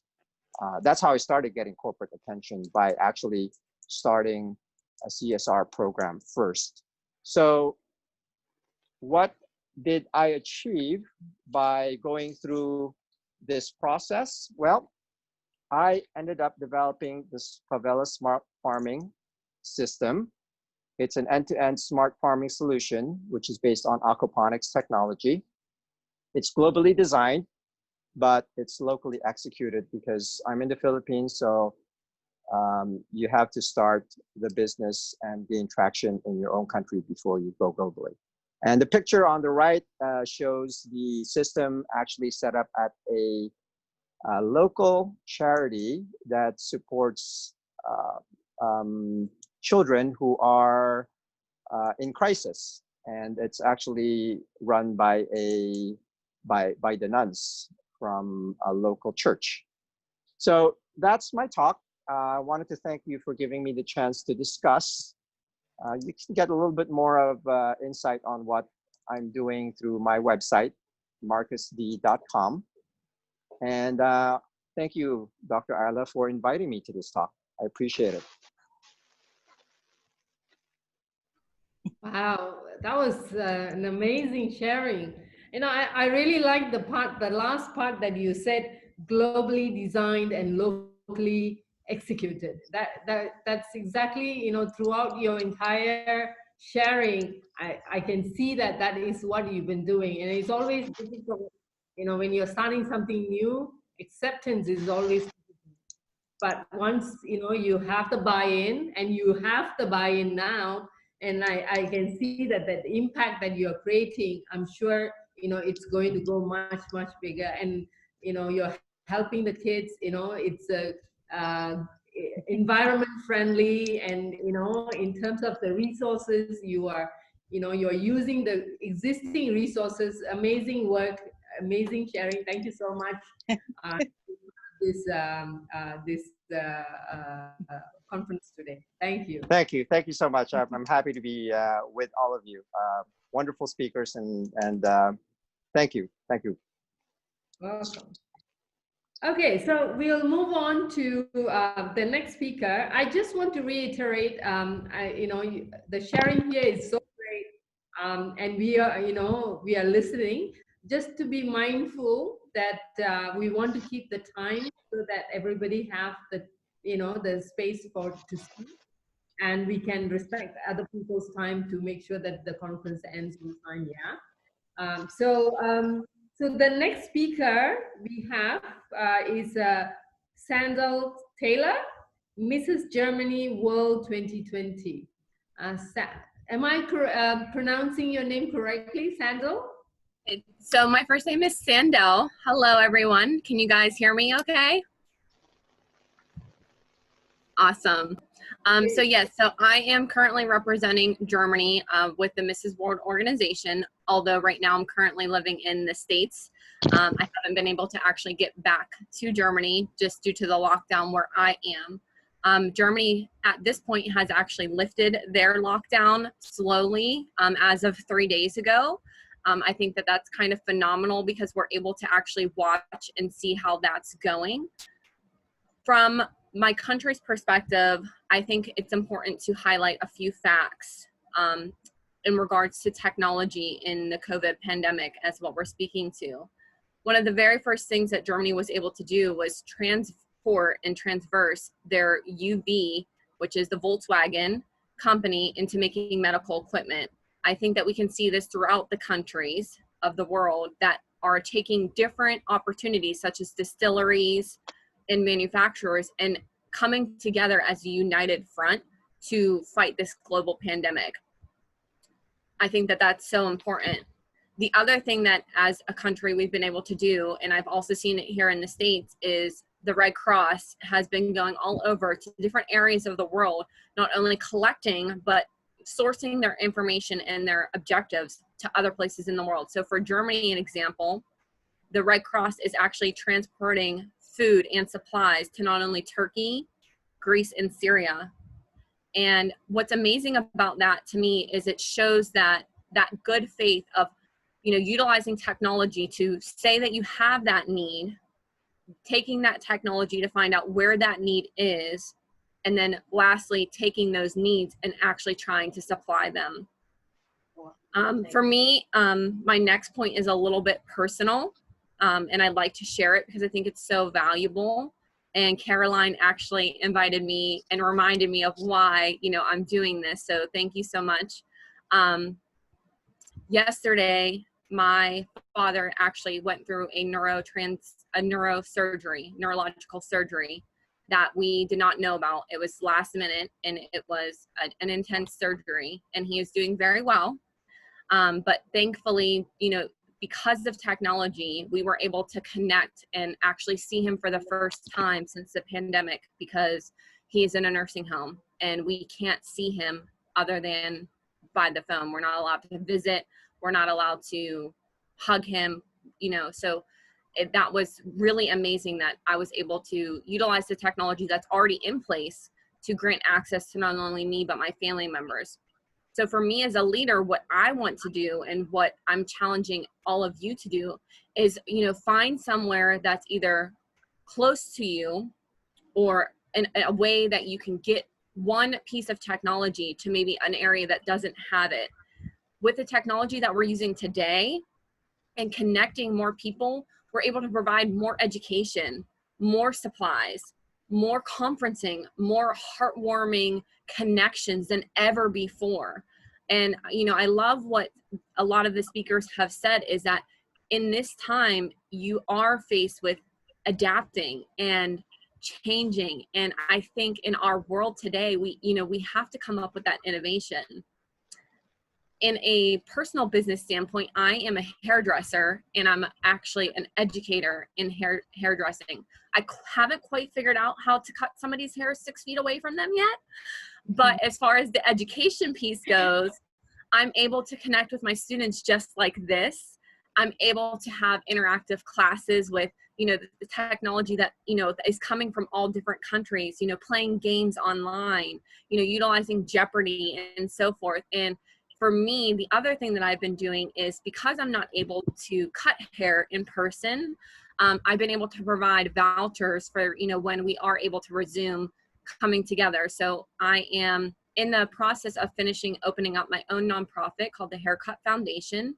And I've been doing this for over 15 years now, where I provide free haircuts to those in need. So firstly, veterans, secondly, first responders and police and EMS. And then I travel to homeless shelters, camps, and all over the world I've been able to do this. So I can't wait to actually continue that, because I think one of the most amazing things about technology is it can bring that together. People don't really realize what a simple haircut can do for someone. People don't really realize what something as simple as being able to get online and do this even, or have access to Skype can do for someone. It can make or break someone. It can keep your job, and it can allow you to, again, share that experience and share that heart. So it's just been really amazing to see all these businesses step up and kind of adapt, as you guys have all said.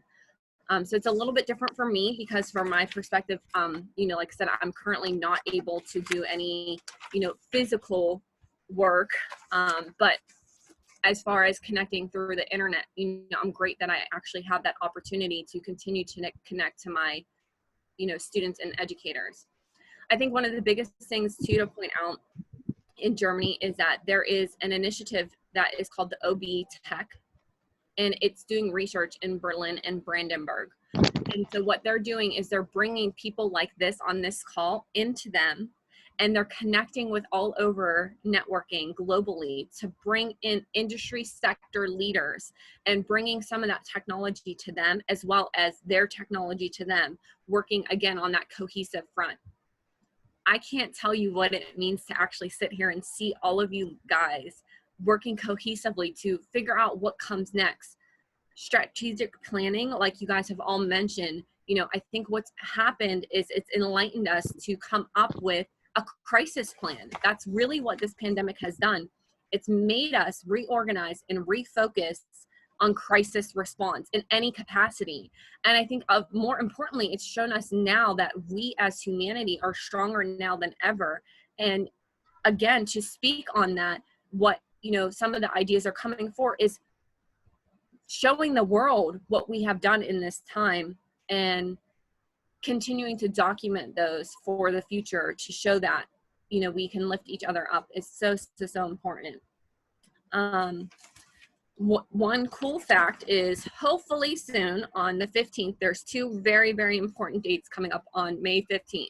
So first things first, football in Germany, soccer, to those of you who are in the States, is supposed to resume. So if you guys don't know, Germany is one of the biggest soccer teams in the world. And also on May 15th, currently where I'm staying in the States is Pennsylvania with Caroline. I'm on the opposite side of her. And that's when our stay-at-home order is supposed to be lifted. So I'd like to point that out because if that does actually happen, I'll be out in the ground running. So I'm it's unbelievable to me, you know, that amount that we can connect. And if you guys don't mind, I'd like to actually share something with you guys about something I've learned during this pandemic. So one thing is first, love conquers everything. Love as yourself, love for others, love for what you do, and love for continuing to inspire that creativity, that change, and that passion. And number two is never ever forgetting to tell that person that you are talking to that you love them, that you care about them, because at that moment, that could potentially be that last moment that you speak to somebody. I had to face that yesterday, not being able to tell my dad before he went into surgery that I loved him for the last time. Thankfully, like I said, everything went well and I was able to tell him that. But now more than ever, with this ability to network and connect and just hearing your ideas, all of you, about continuing to transform that is really inspiring. So I'm asking all of you, you know, especially with this going on, reach out to your loved ones. Those of you who, like I said, have that capability, connect with them because it's so important. And more importantly, mind, body, and soul is, you know, what we're living for. And for me, that's, you know, what I'm promoting as, you know, not only a leader, but a title holder, and as a wife and a mother.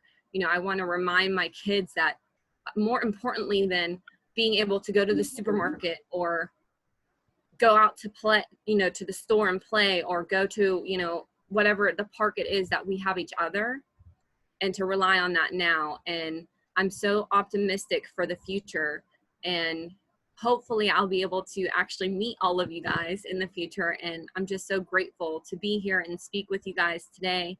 Thank you guys, you know, for allowing me to talk just a little bit about myself, about what's going on in my country, and also where I live.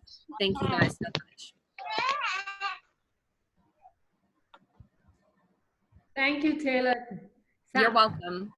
Thank I you. didn't know if you guys had any questions for me, so if you guys have questions, I'm always open to answering them. So great. I love your sharing. It is very personal from your heart. You know, I think what you shared is, you know, it comes from the heart, and it makes so much of connection with everybody, because all of us are in the same boat, and I think all of us are experiencing the same thing. And you coming out and sharing your heart, it makes that much more powerful. You know, and I love your last quote when you said, you know, I want to sum it up, everything is love conquers all. You know, love in every part of your life makes a lot of difference. Your family, your friends, your colleagues, in, you know, your children, everything, you know, love conquers everything. Thank you so much for your sharing. I hope your dad gets well soon. Our heart goes to you, with all our prayers goes to you. Thank you so much for sharing with us. I love talk. You also spoke about how the global community is coming together to help each other. Going Red Cross reaching out to different countries, cross borders. It's amazing sharing, and even our part of the world, in Asia, a lot of countries are helping out with each other in terms of the medical supply, repurposing their manufacturing plants to create new medical supplies in times of need. So yeah, we, like I said, we all of us are in the same boat, and we are experiencing the same thing. Thank you so much for You're your so share. welcome. Thank you. You're welcome. So we'll go to the next speaker, Luis Muiruri. Sorry, I'm a little bit bad with the names. Is that we have Lois Muiruri? Am I pronouncing it correctly? I'm here. Jumbo, everyone from Kenya. Have I said your name? Hear me? You are on point. Very well done. I'm happy. Jumbo from Kenya. Founder and senior partner of Seven Stone Investment Management Limited, and she's also the founder of 254 Youth Entrepreneurship. Interesting. Please do share with what you are doing, and how you are experiencing this coronavirus pandemic at this time. Please go ahead. Once again, Jumbo from Kenya. I'm so excited to be presenting my country, and so excited to be joined in this forum. I cannot tell you how grateful I am that I have been able to connect with great people across, so many other countries. Well, it's a bit devastating back at home. People are really, really scared because of COVID-19. But before I go to that, she's a Sandal Tyler, right? I wish your father a quick recovery, and I'll keep him in my prayers. And we know that he'll recover very well in a few days to come. So Seven Stone is a VC firm, a venture capital firm that we founded in 2017. It's based in Nairobi. And when you talk about 254, 254 is our country code. It's the Kenyan country code. So it's 254 Youth Entrepreneurship Awards. I'm very passionate about young people in business, and given that I know the struggles that they face every single day, and especially when it comes to raising capital for their businesses, the startups really struggle because being, again, in Africa, we see that really technology as well, because this discussion is tailored around this technology, network, and leadership. I'd want to take you deep into how Seven Stone and 254 connects in supporting young entrepreneurs. So the firm, the Seven Stone, we are a general partner. We work hand in hand with our limited partners to support young entrepreneurs. And these limited partners are, we have foundations, we have captains of industries in Kenya who partnered with us to provide leadership and mentorship to young entrepreneurs. Last year, when we did launch 254 Youth Entrepreneurship Awards, ours was to celebrate excellence in different and diverse sectors in Kenya. So we tapped into agribusiness, we tapped into technology, again, that is ICT. We tapped into healthcare, manufacturing. We had 15, I cannot take you through all of them, but we had 15 sectors that we really are focusing on. So the reason why we founded 254 is because a lot of young entrepreneurs really do not have mentors. You start your business, and if you do not have the right leadership and if you do not have someone to guide you through that journey, entrepreneurship is very lonely, right? So if you do not have anyone to support you and guide you sometimes we know these statistics have always shown that a lot of startups and small and medium enterprises collapse within the first or second year of operations. So ours was to come and help them, survive the first and second and even third year of in operation.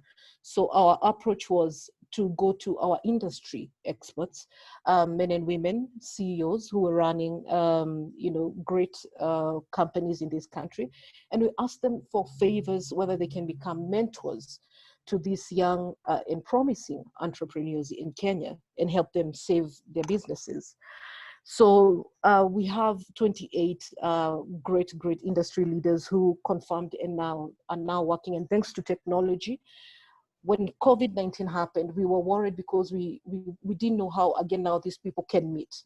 Our work is to connect the industry leaders with entrepreneurs, young entrepreneurs in their industry, so that they can get that kind of mentorship and that kind of knowledge transfer to these young people. So they've been able to do a lot of these virtual meetings with their mentors, and so far so good.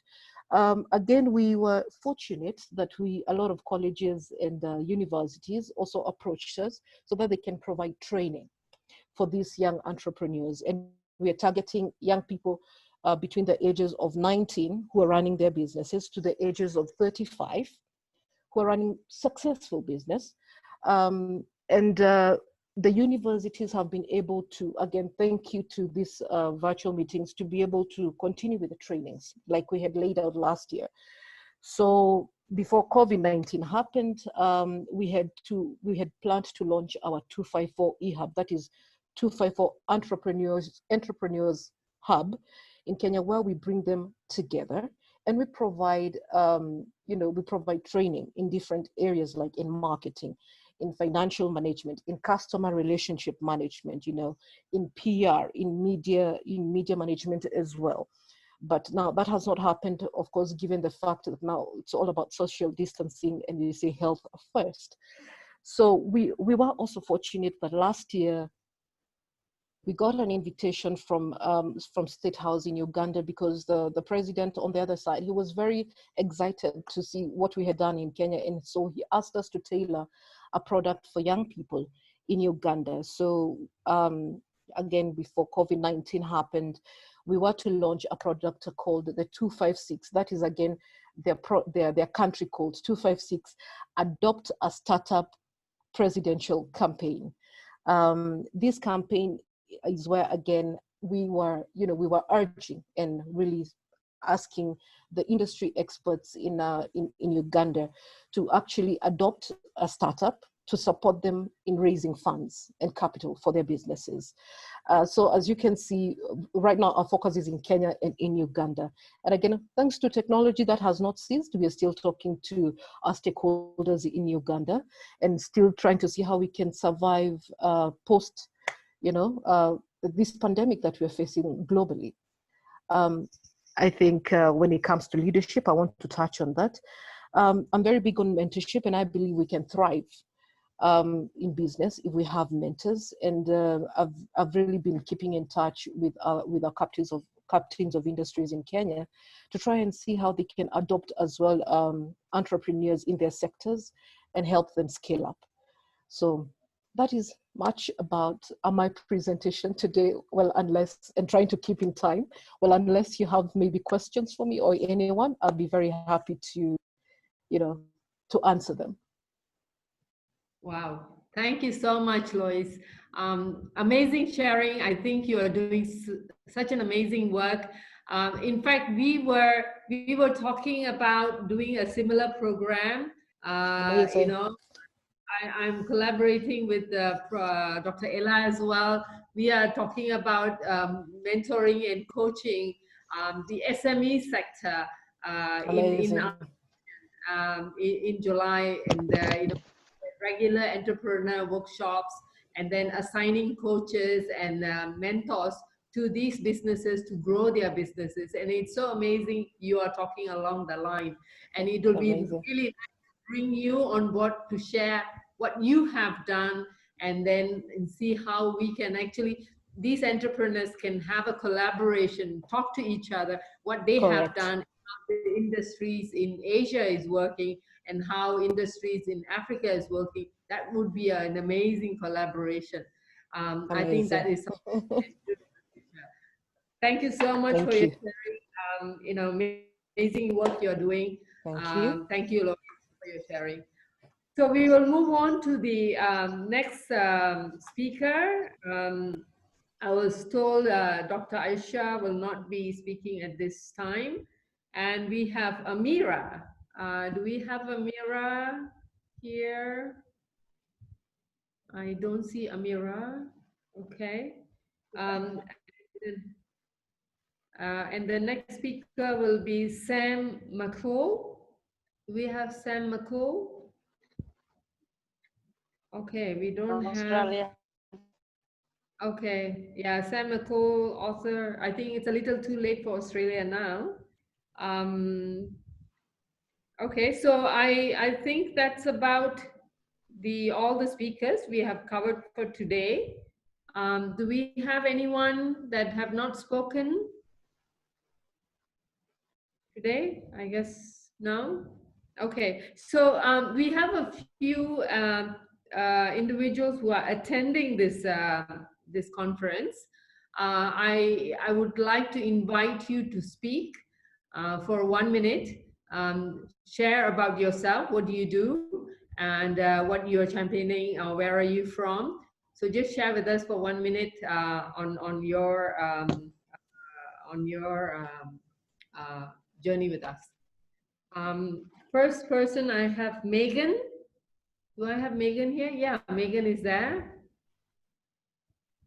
Yes, Hi, yes, I'm here. Yes. Hi. You can share Hi, about. nice to meet you all. Yeah, sorry, I didn't open the video. So, okay. So I just say hello because I will host next conference in May 11. So very welcome everyone to be there in May 11. And our topic, we will discuss about the management in the new situation, and also you know, from the company, from the government, also from yourself. So I have invited few people. They will share their experience and also their knowledge and some things in May 11. So for myself, I came from Shanghai, China, and I have company to doing the environmental project. Ayla is my very dearest good friend and sisters. So I think if you are interested, we can share more information and more things in May 11. So very welcome to join our next conference. Yeah, I think it's okay. So may I introduce some of my friends I invited here today, Mr. Harsh and also Mrs. Nafisa. I don't know if oh yes, they are still here. Nafisa and also Miss Stella. So yeah, they can just maybe speak a little bit, and they will be the speaker for next conference. And also Mrs. Wang, she will be our moderator for next one. Yeah, that's from me. Yes. Okay. So, thank you. Thank you, Megan. Can I get Nafisa to speak? And yeah, Nafisa? I don't know whether I saw she is here. Nafisa. Hello. Yes. Hi, I'm Nafisa. I'm from Calcutta, India. Okay, I was just hearing all the discussion. It was very, very informative and very, encouraging. Yeah, Megan has invited me to speak in the next conference.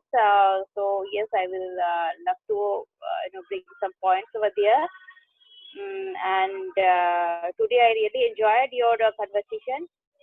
This is really enjoyable and very very informative. So I would join in future in your future conference as well. So thanks for including me. Most welcome, Nafisa. Thank you for being part of us and attending this conference. Thank you so much. Our next attendant, Megan, you said you have another person? Mr. Harsh from India as well. Okay. Harsha, right? Harsha Vardhan. Yes. Yes. Okay. He is there, but I don't see. Okay. Hi, Harsha. Can you introduce yourself? Harsh, you need to open your microphone.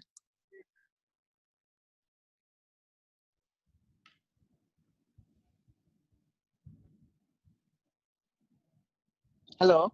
Good evening, everybody. Can you hear me? Yes. Good evening. Hello. Yes, we can hear. We can hear you. Yeah. Good evening. So this is Harshvardhan. Yeah. And thank you for inviting me for this conference. Thanks, Megan, for calling me today and making me part of this. And I must thank Ayla for having this wonderful interaction. And I've seen that these are going on for the last about over a month or so. But this is my first time I'm participating here and listening to all these wonderful speakers. And just to mention, I had met Ayla during her visit to India in some time back for a conference. She had come here, and that was it. Twice in two conferences I had met, and those were, of course, the actual conference, not this virtual conference that we are having now. But it's wonderful to be here and hear and listen to all the people with their experiences being shared. And it's particularly very refreshing to hear Mr. Pavel talk about art and culture. In this time of pandemic, we only hear of face masks and tests and PPEs, and it was such a refreshing break to listen to art and culture. And what Ayla said was, this art is a knowledge of humanity. Yeah. And that's the takeaway. And wonderful listening to everybody. And yes, Miss Germany, and we wish Father gets well soon. And thank you for calling me, everybody. Wonderful listening to you. Thank you. Thank you, Harsha. Thank you so much for your sharing. Yes. Thank you. Thank you. Hello. We can hear you. I can hear you. Yeah. So I just make comments of Mr. Harsh. He's working in the government in India. Okay. Thank you, Megan. Thank you. Thank you.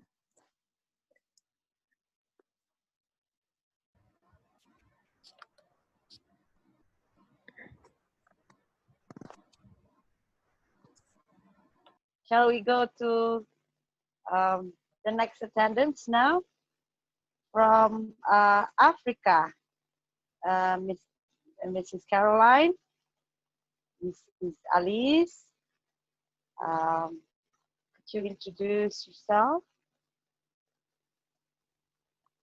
Oh, hi. Thank you so much, Dr. Ayla, and thank you so much for the opportunity. I'm really excited that I've been able to connect with everybody. And I've just really been taking notes, and a lot of you are going to be hearing from me because most of you have touched on things that I'm so much interested in. I am Caroline Vakaik. I'm from Kenya. I was born in Kenya, but I live in the United States. I moved here 24 years ago. And I am an international speaker. I'm a business owner. I own a tour company. And I'm also the founder of Voice of Our Child, which is an organization that mentors kids 6 to 17 years old on all aspects of life. And the way we actually, impact the world is by taking them on tours around the world to do mission work. And I'm just really excited.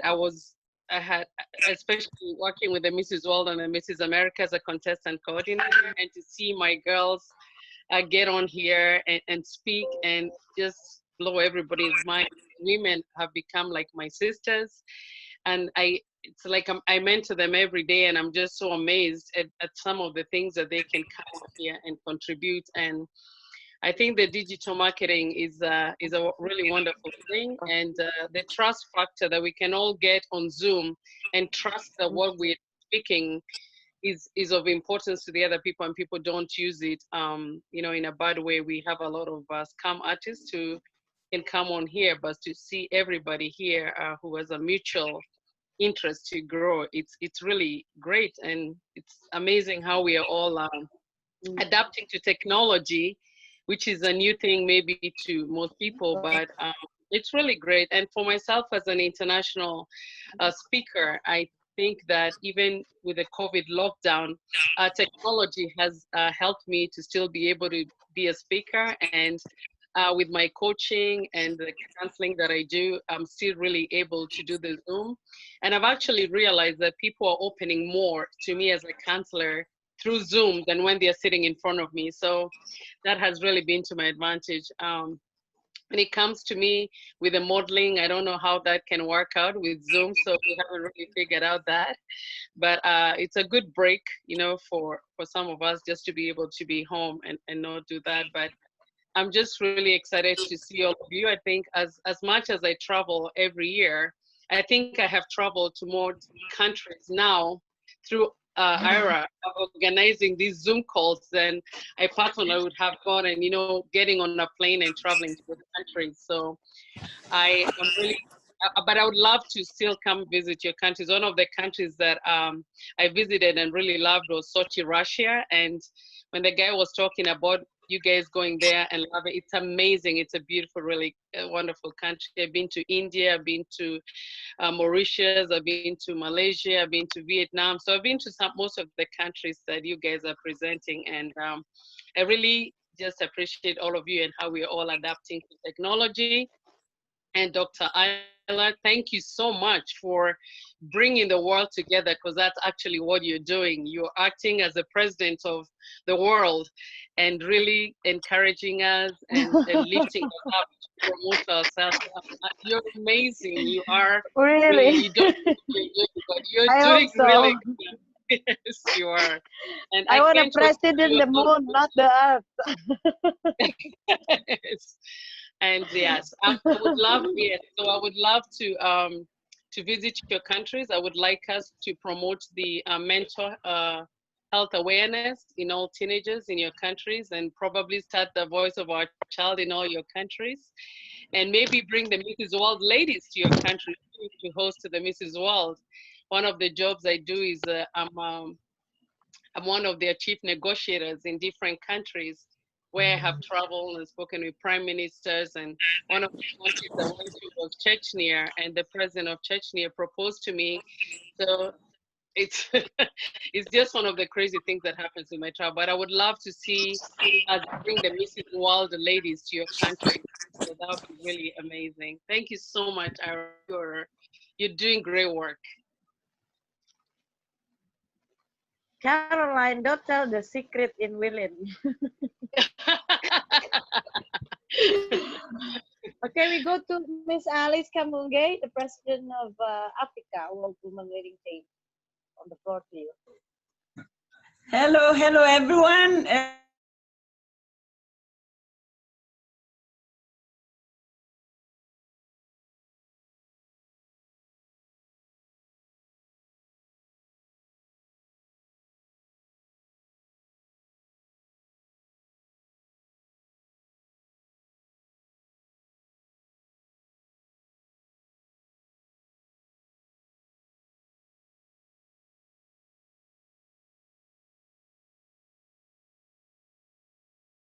Young people and women together to plant trees from wherever they are, and we are able to connect with them as they plant trees. And the most interesting thing is we are able to see what this COVID, and like I said the other day, that COVID is a challenge, but it comes with an opportunity, and there is a silver lining around it. The silver lining, we see people seated at home, indoor at home, and what I see as an ambassador for water and sanitation, it is encouraging people through technology to plant trees as they are at home. Instead of idling in the house, you can go out and plant a tree.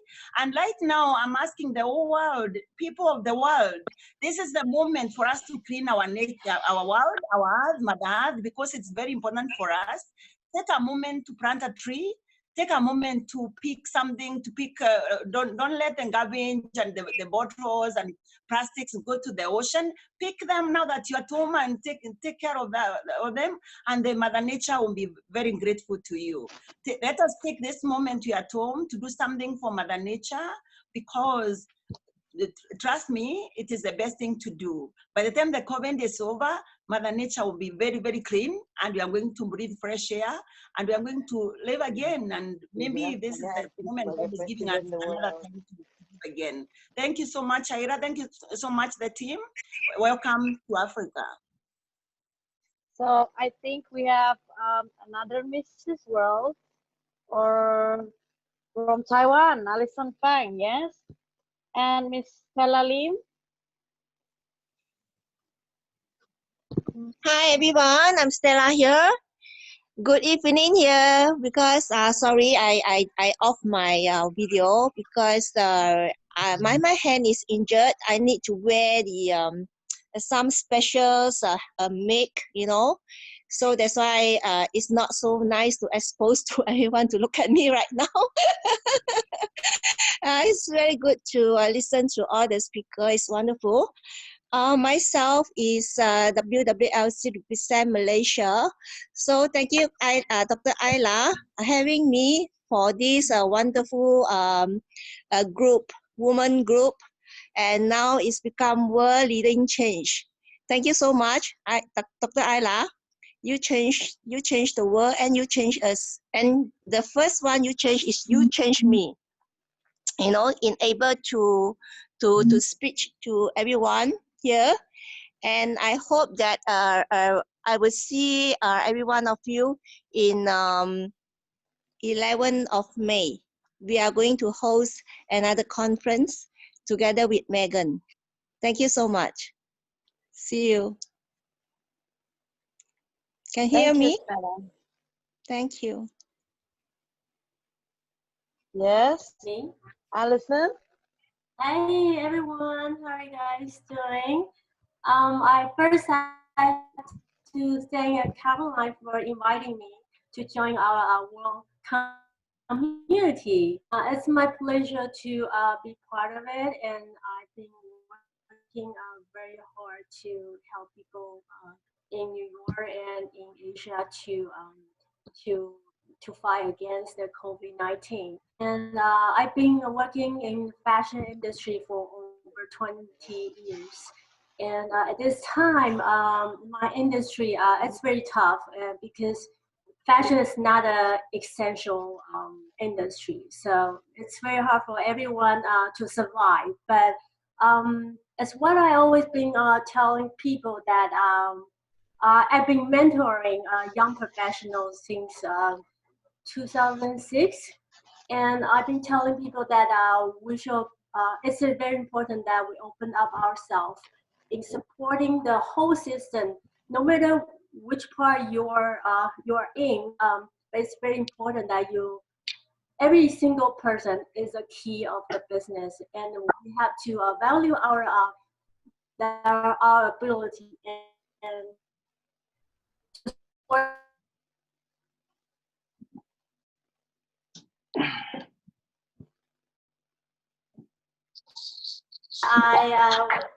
I really enjoy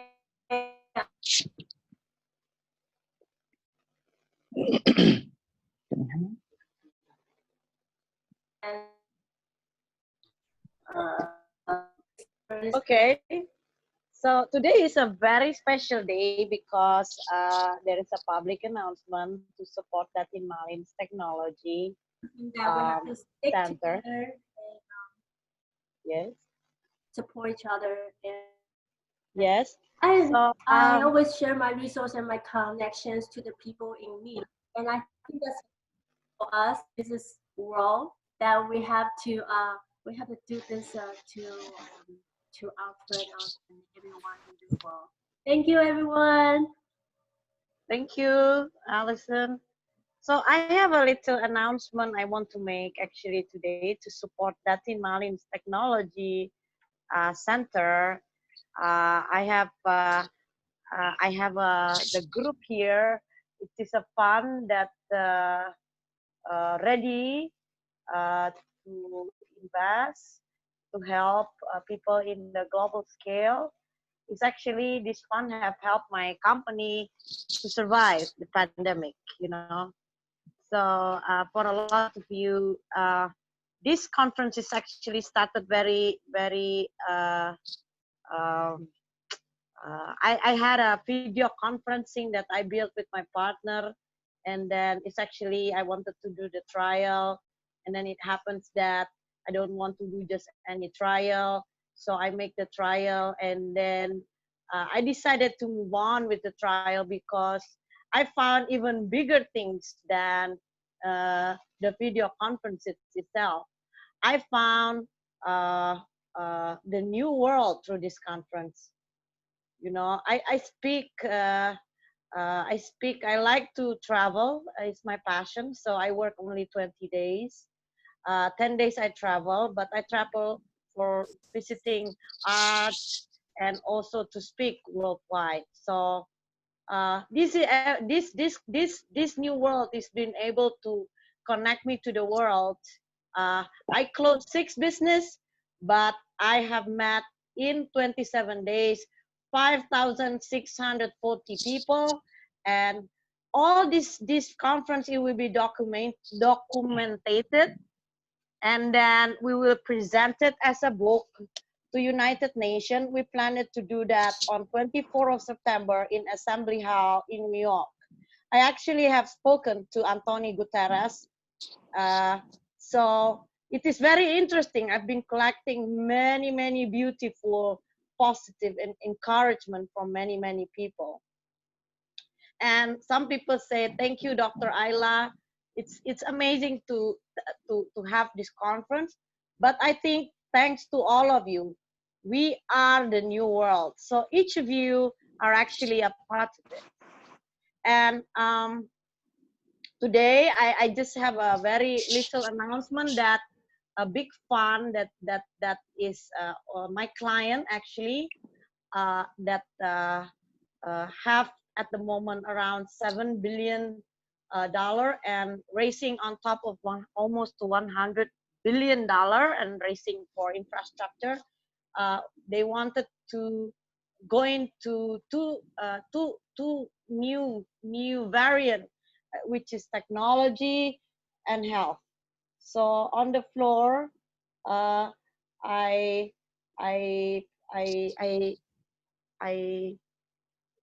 present, yes, Ibu Tina, followed by Mr. Paulus, and followed by Mr. Martin Jackson.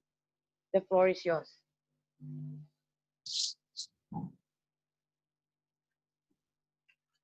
Hello, everybody. I'm here. Let me introduce myself. My name is Julastina. Right now, I'm the managing director of Hujan Fund. Our founder, Ibu Ayla, Dr. Ayla Aljufrie. Thank you, Bu Ayla, for the time and introduction. Let me introduce about Hujan Fund a little bit. Hujan Fund is a company that incorporated in London. Our main vision is as an investment and asset management, and our main vision is to be the investment platform, the leading investment platform that we give innovative investment and product solution to our investor. by giving value to our investor, and we have a strong reputation working with the local partner, and also we have a strong track record in the Southeast Asia, and also using Indonesian advanced technology in real estate finance and development. And our strategy is we're going to deploy investing in real estate diversity product, and we are right now sourcing a good deal, quality deal with our local partner. Right now, we are in processing of getting a contract with our government for the development of the toll road, and also for the development of a new city in Java. And our product is in many diversity products, such as infrastructure and urban development fund, real estate and education fund. We also have a mineral resource fund and technology fund, health fund, and also the women, small enterprise, and also startup. And of course, we are welcoming for any of the fund investment interest for the project, and if anybody can provide a good project that we can do together, we can make changes to the world. So we can also make a collaboration that will be our good interest here. So maybe that's from me, Dr. Ayla. Yes, thank you, Ibu Tina. Ibu Tina, it's actually helped me to survive a pandemic that happens 2 years ago in my company. So pandemic for me is 2 years. I'm already immune. Okay, Mr. Martin Jacobson, are you still here, or Mr. Paulus? Yes.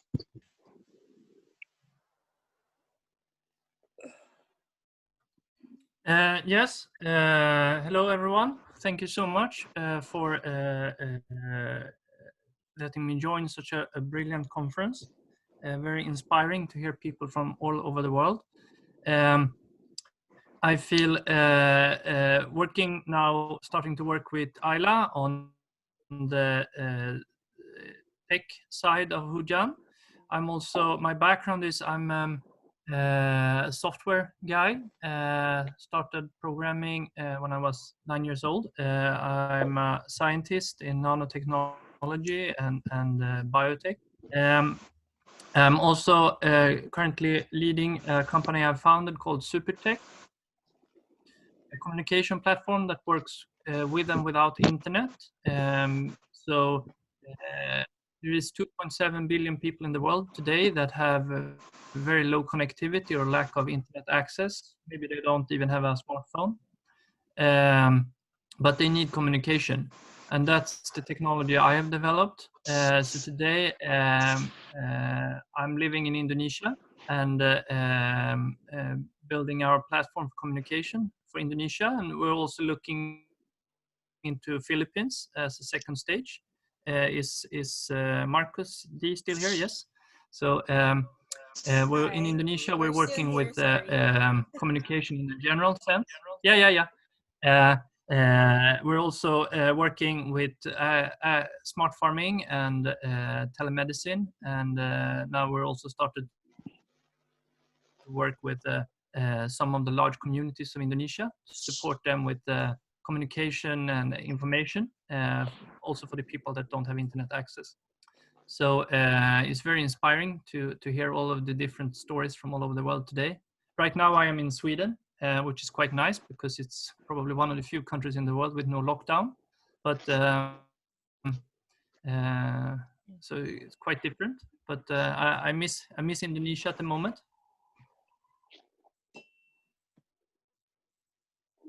Anything else you would like me to add, Dr. Ayla? Thank you, Martin. I hope to see you soon in Bali. Yes. Yes. And I have just had a very last speaker for tonight, a very young rising, Mr. Paulus Nakapasius. He is one of the biggest media PR in the world. It's called Nakapasius MGM, and he will lead Health Fund. Hello. Hi. So, yeah, my name is Paul. I've been joining this conference, from time to time, been listening to people. Every time when I have to introduce myself, it's kind of like the same after the same. People maybe who already know me, they're like, okay, the media guy again, talking the same. So every time I join, I try to maybe create something new information that people don't know. So, yeah, actually, recently I've been reading this book. It's about act of war. And it's interesting. It's talking about how generals command soldiers and how you win the war in different scenarios. And when you look in, like, for example, today's market, what's happening like with companies and competition, you feel like you're in a war. So it's an interesting book to see like how you navigate through like competition and how you win and lose. But yes, I'm also working now with Ayla, and I'm also working a little bit on the Hujan Fund, Hujan Holding, from the health perspective. And I'm in the media business. And I was thinking, actually, when people join to this conference, you share the ideas and everything. And I'm just wondering. So anyways, I was just thinking, while listening to you, and I got this one idea completely randomly. Basically, I work like with different media, okay? Of course, there are like very many different levels of media, small and big, like small, like some small news site in some country, and big is like Bloomberg or Forbes. So, so what I was thinking is like, I'm gonna drop my email, okay? And first 3 people who will email me, I will give them article for free. I'm gonna do interview with you about whatever topic you want, and I'm gonna publish you for free, okay? So I'm gonna, after I finish talk, I'm gonna put my email, and first 3 people who email me, they're gonna get interview for free. Yeah, I was just thinking about this. Maybe somebody benefit from this chat, Apart from that, I'm right now in Dubai. If somebody wants to go out, we can go, because the border is a bit open. Not the border, but the lockdown is a bit open. The Dubai Mall is open, so always can go and drink coffee there. And yeah, that's pretty much it. So I'm dropping my email right now. 3 people who write me gonna get free article. So Yes, Mr. Paul, you don't want to share a little bit about your Hujan Health Fund, no? yes, of course. So the Hujan Health Fund. So actually, right now with the Hujan, we're doing a merger in the Middle East, and it's gonna happen maybe this month. And the idea is that we're gonna invest into innovative health companies who are like truly disrupting health industry with data. Okay, and also some other things. But it really depends on the situation what you have there. So if somebody has a very disruptive health business, which is going to be unicorn in next 12 months, you can also send me email in the same email which I sent, and then we can see options if we can go do something about your disruptive business. Yes, but please do send me email if you want free media. Yes. Thank you. Thank you, everyone. Is everybody already in the forum? Yeah, I got email from Caroline. That's good initiative. Yes, is everybody already? And Sandaf Taylor. Okay, one more left. Who wants to interview? One more spot. Don't be lazy. Email me now, please.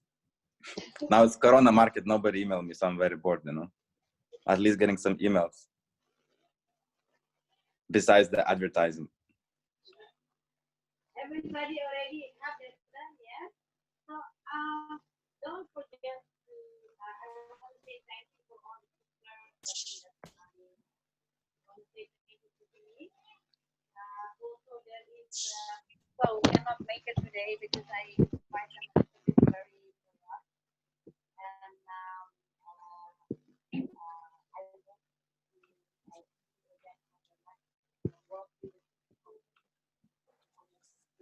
Hello, we can't hear you clearly.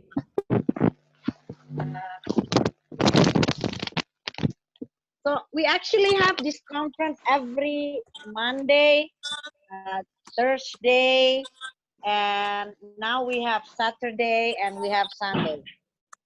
We now do it 4 times a week, every day 1 hour, up to 2 hours. So I hope to see you in the next conference, and I want to say thank you for every one of us who are creating the new world together. Yes.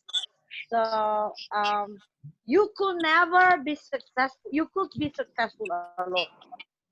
But if you run with your 200 partners in 200 different countries with 17 or 18 diversified business, then my friend, you're running very fast. And this is the new world. It's called gig economy. So don't miss the new world. Also want a special thank you to Datin Malin. Datin Malin, do you want to speak to close? I think we have all said enough, but I just wanted to say about the conference, the World Women Conference. You know, I invite all of you to join us. We'll be announcing. That's again collaboration with Dr. Ella and with another organization. We will be doing this where we are inviting people to attend the conference. I invite all of you to attend the conference. We call Investment and Trade Forum. It's supposed to be 15 countries, physically done in April, but since with coronavirus, we're going to do it in July, and that's going to be inviting people. We are hoping to invite people up to about 600, 700 people from different parts of the world to join in, and we'll have some amazing speakers who will speak about investment, who will speak about particularly in the SME area, financing in the SME area, and how to reach out to the global market in these times. This, you know, the new economy, the new norm. How do we reach out to a global market? And so there will be a lot of amazing speakers, industry speakers. And yeah, so I would like to invite every one of you to join us. I will share the details later on.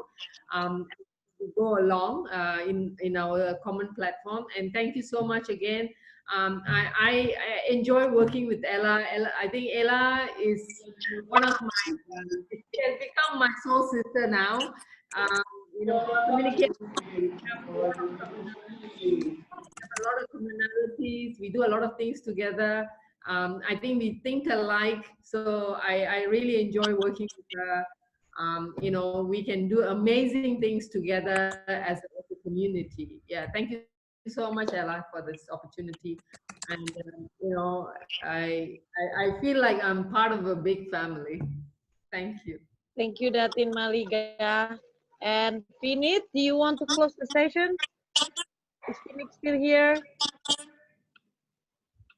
Okay. Thank you very Thank you, Ayla. Thank you. Yes. Thank you, everyone. Thank you. Finit, you, everyone. yes. Close the session, Yes. Finit. I've Thank you very much. been for listening. I was enjoying, especially. Thank you, everyone. Amazing, some amazing learning. The Russian guy was amazing. Blockchain, using culture as a component. That's a great way of redefining countries. In Doha, we call ourselves oil and gas. I'd love to call ourselves a cultural superpower one day too. So I like some profound ideas today, some touching moments from I think Sandal as well. Some great personal sharing. I'd love to hear from. Amazing. Thank you, Ayla, once again. I think yes, you're absolutely right. We're changing the world together. So I hope to see you all for the next session. Thank you. Thank you, guys. Bye-bye. Bye. Bye. Bye. Oh yeah, I want to tell one more thing. Why leadership? Everybody been asking me. Leadership. It is an essential things that is intangible. Yes, but that is essential for the human existence. So why I call it leadership? Because I want to meet all the leader or print a new leader. Yes, only by printing the new leader, then your leadership is profound. People will say that person open my mind. That person give me red carpet. It is beautiful to be somebody else's life, to be remembered by somebody else's life. So your living journey, it's always remembered. So you are immortal. When you are remembered by doing amazing stuff, you become immortal. So a real leadership, they don't look after for the money, for the fame, or for any material lipstick that the old world carry. Yes. I come to this conference and I'm learning so many things. The first one is how to be a mother and to lead my boys. I have 8 children. So this is leadership. Why? Because let's produce more leaders. Let's listen and let's create this new world together. Love and light for all of you from Jakarta, Indonesia.